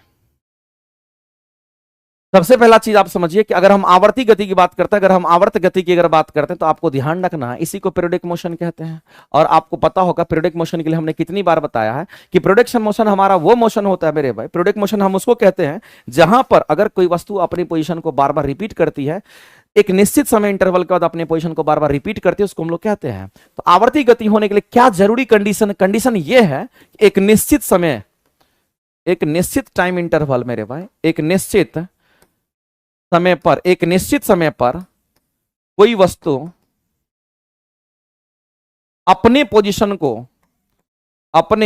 पोजीशन को रिपीट अगर करती है, अपने पोजीशन को रिपीट करती है, बार बार वहां आता है, वो बार बार उतने ही समय में आता, बार बार रिपीट करती है, उसी को पीरियोडिक मोशन हम लोग कहते हैं, उसी को पीरियोडिक मोशन कहते हैं। इसीलिए मेरे भाई लिखा है कि आवर्ती गति हम उसको कहते हैं जो नियमित अंतराल यानी कि रेगुलर इंटरवल के पास, यानी कहने का मतलब मेरे भाई आप ये कह सकते हैं जो निश्चित समय पर अपने पोजीशन को दोहराती है, उसी को पीरियोडिक मोशन कहते हैं। बिल्कुल सही है। दूसरा है कि एक घड़ी की जो पेंडुलम होता है, घड़ी का पेंडुलम ऐसे जाता है आता है जाता है आता है जाता है आता है और एक निश्चित समय के अनुपात के बाद, या घड़ी की जो सुई होती है वो भी एक पीरियोडिक मोशन में होता है। क्योंकि घड़ी की सुई अगर 12 घंटा एक बार बजा है तो मेरे भाई घंटे वाली सुई फिर 12 घंटे के बाद वहीं रहेगी, फिर 12 घंटे के बाद वहीं रहेगी, फिर 12 घंटे के बाद वहीं रहेगी। यानी मेरे भाई एक निश्चित टाइम इंटरवल के बाद अपने पोजीशन को बार बार वो रिपीट कर रही है। तो हम कह सकते हैं यहां पर घड़ी की जो आवर हैंड होगा, घड़ी की जो मिनट हैंड होगा, घड़ी की जो सेकंड हैंड होगी, सुई होगी, ये सभी हमारा पीरियोडिक मोशन में होगा। इस बात को आप ध्यान रखेंगे। तो यहां के घड़ी की पेंडुलम की जो गति होगी वो भी आवर्त गति का एग्जांपल हमारा हो जाएगा। अगला बोला है मेरे भाई जो चाल होता है जिसको स्पीड कहते हैं, और स्पीड का यूनिट हमारा मीटर पर सेकंड होगा। इस तरीके से हम कहेंगे ये भी हमारा सही है। तो तीनों स्टेटमेंट सही। तो इस क्वेश्चन का आंसर क्या करेंगे? तो डी हमारा करेक्ट हो जाएगा। आगे चलते हैं। अगला कह रहा है यहां पर परावर्तन के नियम की अगर बात करता है मेरे भाई, तो परावर्तन का जो नियम है हम सभी लोग जानते हैं। अगर परावर्तन के नियम की बात करते हैं तो आपको ध्यान रखना मेरे भाई, परावर्तन का जो नियम होता है ये हमारा कहां पे लागू होता है? तो परावर्तन का नियम लागू होने के लिए मेरे भाई जो सतह होना चाहिए वो कैसा होना चाहिए? चिकना सतह होना चाहिए, खुरदुरा नहीं होना चाहिए। इसके परावर्तन का नियम हमारा कहां पे लागू होता है? तो ये चिकना सतह के लिए लागू होता है, ये स्मूथ सरफेस के लिए लागू होता है, ये चिकना सतह के लिए लागू होता है। इस बात को ध्यान रखना, ये चिकना सतह के लिए, जिसको हम लोग कहते हैं स्मूथ सरफेस कहते हैं। तो स्मूथ सरफेस मेरे भाई यहां पर ऐसा भी हो सकता है, एक तरफ से हम कहेंगे पूरा का पूरा प्लेन सरफेस है, या सरफेस हमारा ऐसा भी हो सकता है मेरे, एक तरफ से हम ऐसा कह सकते हैं, ऐसा कह सकते हैं, ऐसा हम कह सकते हैं। तो आपको ध्यान रखना मेरे भाई, रिफ्लेक्शन यहां भी होगा, रिफ्लेक्शन यहां भी होगा, लेकिन यहां पर एक नियमित पैटर्न में रिफ्लेक्शन होगा, रेगुलर रिफ्लेक्शन होगा, जबकि यहां पर इरेगुलर रिफ्लेक्शन हो जाएगा। मेरे भाई रिफ्लेक्शन यहां भी होगा, लेकिन यहां पर कैसा होगा? तो यहां पर रेगुलर रिफ्लेक्शन होगा, नियमित परावर्तन होगा, जिसको हम लोग रेगुलर रिफ्लेक्शन के नाम से हम लोग जानते हैं। जबकि यहां पर इरेगुलर रिफ्लेक्शन होता है। यहां पर कैसा होगा? इरेगुलर रिफ्लेक्शन होगा। इस बात को आप ध्यान रखेंगे, यहां पर इरेगुलर रिफ्लेक्शन होगा, अनियमित परावर्तन होगा। कहिए कैसे? ऐसे सूरज की प्रकाश पड़ेगी तो ऐसे ये बाहर निकल जाएगी, फिर ऐसे सूरज की प्रकाश पड़ेगी ऐसे बाहर निकल जाएगी, फिर ऐसे सूरज की प्रकाश पड़ेगी फिर ऐसे बाहर निकल जाएगी। नियमित परावर्तन कहते हैं। अनियमित में क्या होगा? ऐसे प्रकाश पड़ेगी तो ये ऐसे निकल गई, ऐसे प्रकाश अगर पड़ेगी, ऐसे प्रकाश पड़ेगी तो पता चला ये इधर भाग गया। मेरे भाई आप देख लीजिए, एक दूसरे से ये दूर भाग, ऐसे प्रकाश पड़ेगी तो पता चला कि ये इधर की ओर भाग गया। तो मेरे भाई इसको नियमित परावर्तन नहीं कहते, इसको अनियमित कहते हैं। रिफ्लेक्शन यहां भी होगा, रिफ्लेक्शन यहां भी होगा। इस बात को आप ध्यान रखना, रिफ्लेक्शन दोनों जगह पर हमारा होता है। लेकिन एक चीज आपको समझना है मेरे भाई, रिफ्लेक्शन होने के लिए जो सतह होना चाहिए वो कैसा सतह होना चाहिए? चिकना सतह, खुरदुरा सतह नहीं होना चाहिए। खुरदुरा सतह में हमारा फिर वहां पर परावर्तन का नियम काम नहीं करता है। तो अगर हम यहां पर चलते हैं, क्या दे रखा है कि परावर्तन के नियम अनुसार घुमावदार सतह सहित सभी प्रकार की परावर्तन सतह का इस्तेमाल करेंगे। तो घुमावदार सतह सहित, घुमावदार ये सतह है कि नहीं है? तो मेरे भाई यहां पर लागू होगा। तो हम कहेंगे यहां पर हमारा होगा परावर्तन का नियम में हमारा, नियमित परावर्तन नियम में हमारा एक तो नियमित आता है, एक हमारा अनियमित आता है, दोनों तो परावर्तन का ही नियम है। दूसरी बात मेरे भाई, परावर्तन के नियम में हम लोग कहते हैं कि जितना एंगल ऑफ इंसिडेंस होगा उतना ही हमारा एंगल ऑफ रिफ्लेक्शन होगा। तो ये भी हमारा आपस में बराबर है। तो मेरे भाई इसीलिए हम कहते हैं कि ऐसी परिस्थिति में इस क्वेश्चन के अगर आंसर करेंगे तो असर्शन और रीजन जो है दोनों इस क्वेश्चन के लिए हमारा क्या होगा? तो राइट आंसर यहां पर होना है, दोनों राइट आंसर हमारा होगा। लेकिन यहां पर एसर्शन जो है, रीजन जो है वो हमारा एसर्शन का करेक्ट एक्सप्लेनेशन नहीं दे पा रहा है। इसलिए अगर इस क्वेश्चन के अगर आंसर करने के लिए जाएंगे तो आप ऑप्शन नंबर यहां पर बी करिए करेक्ट। कहिए कैसे? तो यहां पर क्लैरिटी तो नहीं है, क्योंकि घुमावदार सतह पे अगर हम बात करते हैं तो ये आपतन कोण, और हमेशा बोल दिया आपतन कोण हमेशा परावर्तन कोण के बराबर, जाहिर सी बात है ये नहीं होगा। आप देखिए नहीं, यहां पर पता चल रहा होगा एक इधर गया तो इधर भाग गया, तो आपतन कोण परावर्तन कोण कैसे बराबर हो सकता है? हाँ, परावर्तन का नियम दोनों जगह लागू होगा। चिकना सतह होगा तो लागू होगा, खुरदुरा सतह पे लागू नहीं होगा। इस पर भी लागू होगा, इस पर भी लागू होगा, दोनों चिकना सतह है। ये भी कैसा है मेरे भाई? ये भी चिकना सतह है। ये भी कैसा सतह? कहेंगे ये भी चिकना सतह है। ये सतह कैसा है? तो कहेंगे ये भी चिकना सतह है। तो यहां भी लागू होगा, यहां भी लागू होगा। लेकिन एंगल ऑफ इंसिडेंस और एंगल ऑफ रिफ्लेक्शन सिर्फ नियमित परावर्तन में बराबर होता है। अनियमित परावर्तन अगर होता तो angle of incidence angle of reflection के बराबर, ये angle of incidence angle of reflection के बराबर नहीं होगा। जबकि इसमें हमारा क्या होता? कहेंगे इसमें हमारा angle of incidence angle of reflection के हमारा क्या होता? कहेंगे बराबर होगा। ये दो बात मेरे पर ध्यान रखना। इसलिए असर्शन और रीजन दोनों सही है, लेकिन रीजन असर्शन का करेक्ट एक्सप्लेनेशन नहीं दे रहा है, इसलिए बी करेंगे करेक्ट। आगे चलते हैं, आगे करना है मेरे भाई अगला क्वेश्चन भाग का इनेडा। आगे चलते हैं। अगला हमारा कौन सा स्टेटमेंट सही है मेरे भाई, इसके बारे में तो मैंने कई बार बताया, आपको ध्यान रखना है कि हम हाइड्रा की बात करते हैं। हम किसकी बात कर रहे हैं? हाइड्रा की बात करते हैं। हाइड्रा हमारा क्या कहेंगे यहाँ पर, जो हाइड्रा है ये निडेरिया संघ का जीव होता है, और हाइड्रा में हम लोग जानते हैं मेरे भाई कि यहाँ पर हमारा क्या सा होगा, तो यहाँ जो प्रजनन होता है ये मुकुलन विधि द्वारा भी होता है। मुकुलन जिसको आप बडिंग कहते हैं, मुकुलन को इंग्लिश में क्या कहते हैं, इसको आप बडिंग कहते हैं, इस बात को ध्यान रखना। और हाइड्रा में आपको ध्यान रखना मेरे भाई पुनर्जनन भी होता है। हाइड्रा में क्या होगा, यहाँ पर पुनर्जनन भी होता है, इस बात को आप ध्यान रखेंगे। हाइड्रा में पुनर्जनन भी होता है, यानी कि रीजनरेशन भी होता है, जनरेशन भी होता है। हाइड्रा में रीजनरेशन भी होगा और हमारा ये भी होता है। दूसरी बात आपको ध्यान रखना मेरे, जब हम ईस्ट की बात करते हैं तो ईस्ट को क्या कहते हैं, ईस्ट हमारा खमीर है। ईस्ट को हिंदी में हम लोग क्या कहते हैं, खमीर कहते हैं, इंग्लिश में ईस्ट कहते हैं। ये कवक होता है, इसमें केवल और केवल मुकुलन होता है। इसमें केवल कैसा होगा, केवल इसमें मुकुलन होता है, इसमें केवल बडिंग द्वारा हमारा रीजनरेशन होता है। इसी तरीके से अगर प्लेनेरिया की अगर बात कोई करता है, तो मैंने आपको कई बार बताया है मेरे भाई, ये सब क्वेश्चन आते रहता है। तो प्लेनेरिया जो होता है इसमें केवल रीजनरेशन होता है, इसमें केवल पुनर्जनन होता है, केवल इसमें पुनर्जनन होता है, ये बात आपको ध्यान रखना है। अगर अमीबा की अगर हम बात करते हैं, किसकी बात कर रहे हैं मेरे भाई, अगर हम अमीबा की बात करते हैं तो अमीबा हमारा कैसा होता है, क्योंकि अमीबा हमारा ऐसा होता है, और यही अमीबा क्या होता है बाद में चल करके बीच से पतला होगा और ऐसे बीच से ब्रेक कर जाता है, दो भाग में बढ़ जाता है, एक भाग ये एक भाग ये, दो भाग में बढ़ जाएगा। इसलिए अमीबा में बाइनरी विखंडन होता है। इसमें कहते हैं मेरे भाई कि द्विविखंडन यानी कि बाइनरी फिशन होता है। फिशन का मतलब विखंडन होता है, तो दो भाग में बढ़ जाना, एक ऊपर एक नीचे बढ़ जाना, इसी को बाइनरी विखंडन कहते हैं। और सेम चीज पैरामीशियम में भी होता है। तो अमीबा पैरामीशियम हमारा प्रोटिस्टा संघ का जीव होता है, एक कोशिकीय जीव होता है, दोनों में हमारा विखंडन द्विविखंडन ही होता है, बाइनरी विखंडन होता है, बाइनरी फिशन होता है। स्टेटमेंट सही है। हाइड्रा और ईस्ट में हमारा मुकुलन होता है, तो हाइड्रा में भी मुकुलन और ईस्ट में भी मुकुलन, ये भी सही है हमारा। तो और क्लोनिंग जो हमारा होता है ये क्या होता है मेरे पे, क्लोनिंग कहने का मतलब होता है किसी वस्तु या जीव की एक ही सटीक प्रतिलिपि, एक ही प्रतिलिपि तैयार होना हमारा क्या क्लोनिंग कहलाता है। ये सब स्टेटमेंट हमारे सही है, तो आंसर करेंगे ऑप्शन में से डी आपका राइट हो जाएगा। आगे चलिए मेरे भाई अगला क्वेश्चन देखते हैं। अगला तरह के अंतःस्रावी ग्रंथि हार्मोन का सिक्रेशन करती है।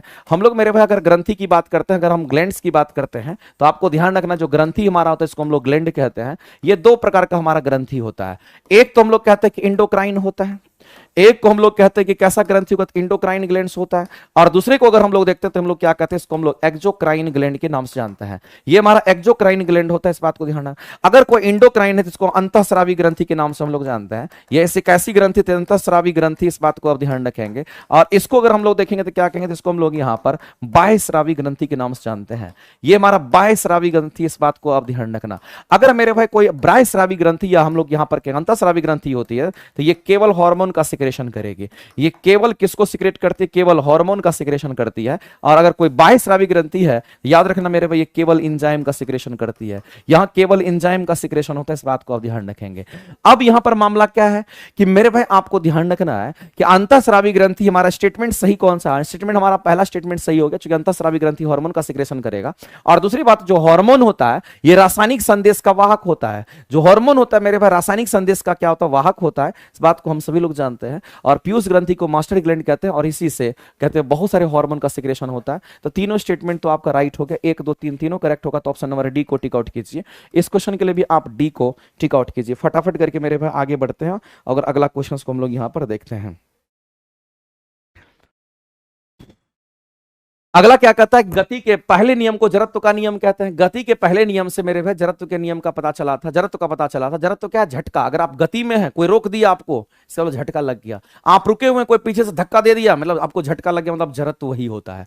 तो जड़त्व का जो नियम पता चला न्यूटन गति के पहले नियम से पता चला, इसलिए न्यूटन गति के पहले नियम को जड़त्व का नियम कहते हैं। ये सही है।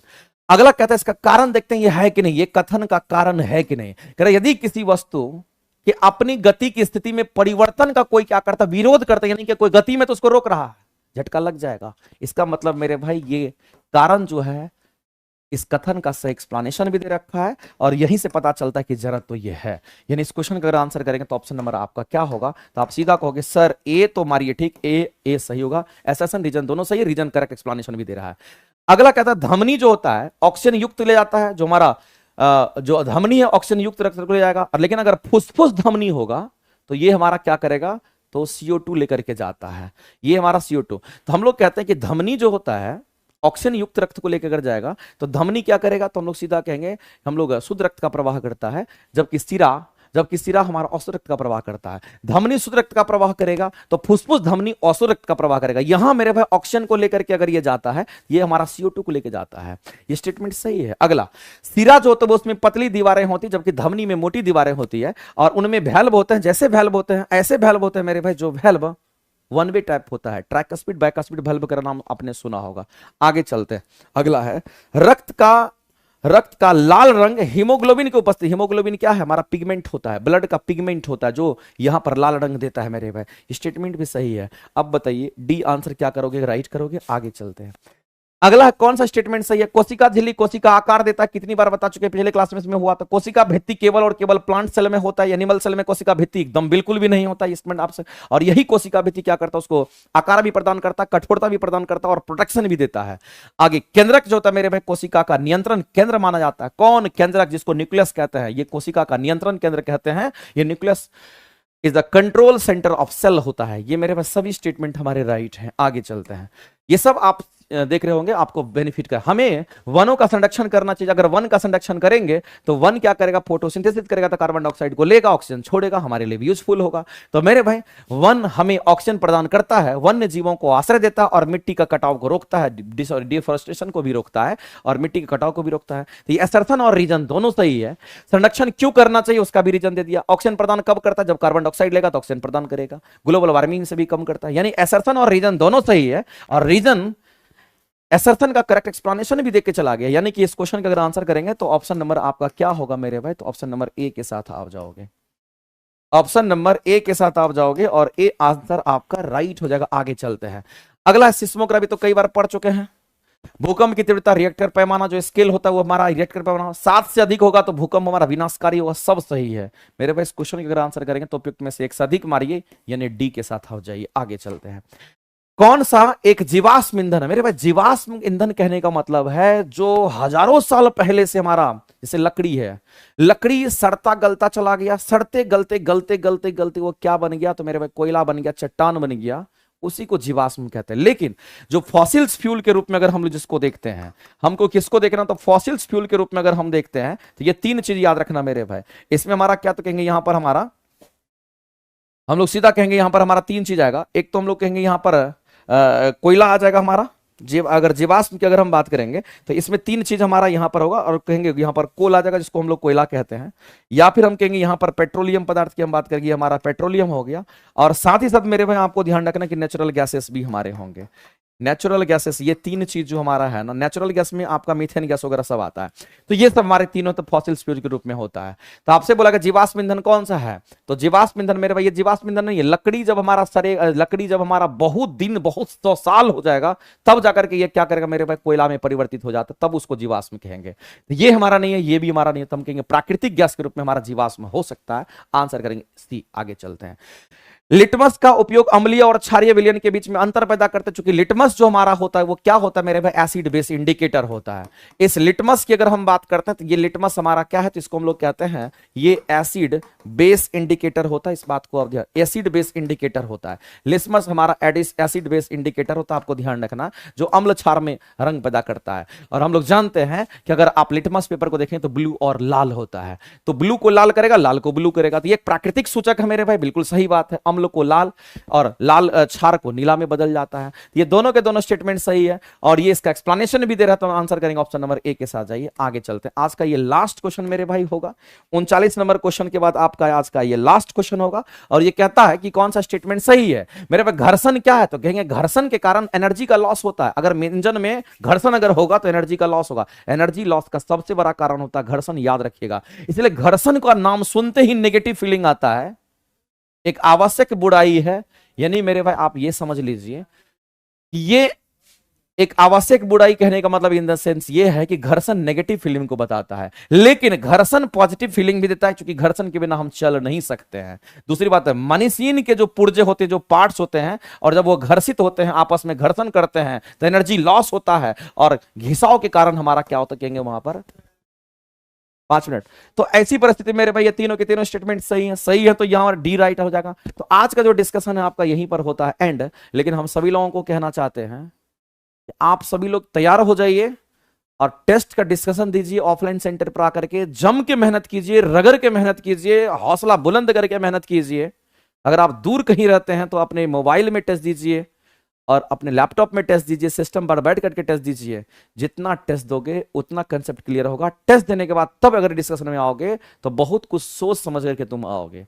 इसलिए किसी भी सूरत में टेस्ट दीजिए। सेशन 8वां टेस्ट आपको मिल रहा होगा प्लेटफॉर्म बाय नवीन कुमार सिंह एप्लीकेशन पर, और ये सभी टेस्ट देने के बाद आपको तब पता चलेगा कि नहीं ये करना हमारे लिए कितना बेनिफिशियल था। तो चलिए मेरे भाई, आज का जो डिस्कशन है आपका यहीं पर होता है एंड, और मिलते हैं हम लोग अगले क्लासेस में। बहुत बहुत धन्यवाद, थैंक यू वेरी मच। कभी कभी हो जाता है कि आपकी क्लासेस अगर नहीं ले पाते हैं तो घबराना नहीं चाहिए, क्योंकि अर्जेंट कोई ऐसा काम रहता है जिसकी वजह से क्लासेस नहीं ले पाते हैं। बाद बाकी क्लासेस लेने के लिए तो हमेशा रेडी रहते हैं। ठीक है, 14 नंबर क्वेश्चन फिर से, 14 में क्या था भाई, 14 नंबर क्वेश्चन में क्या था देख लेते हैं, एक मिनट। 14 में क्या था भाई, भोजन का विखंडन कहने लो रासायनिक, जैसे हम लोग खाते पीते हैं तो वो हमारा जैव रासायनिक अभिक्रिया होते, तो ये हमारा ऐसा हो गया। लोहे में जंग लगना रासायनिक, पानी का जमना भौतिक परिवर्तन। तो इसमें से अगर कह रहे कौन सा स्टेटमेंट सही है, तो पहला और दूसरा सही है। तो पहला दूसरा अगर स्टेटमेंट सही है तो पहला दूसरा तो सही है, केवल पहला दूसरा सही है, दूसरा तीसरा थोड़ी सही है। ये पहला तीसरा थोड़ी सही है, तो आंसर तो हम लोग ठीक ही कर रहे हैं 14 का। क्या दिक्कत है बताओ। ठीक है, मेहनत कीजिए, सफलता आपके साथ है। देख लेना, तुम एक दिन जरूर सक्सेस करोगे, मुझे विश्वास है। ठीक है, चलो मिलते हैं अगली क्लासेस में। Thank you.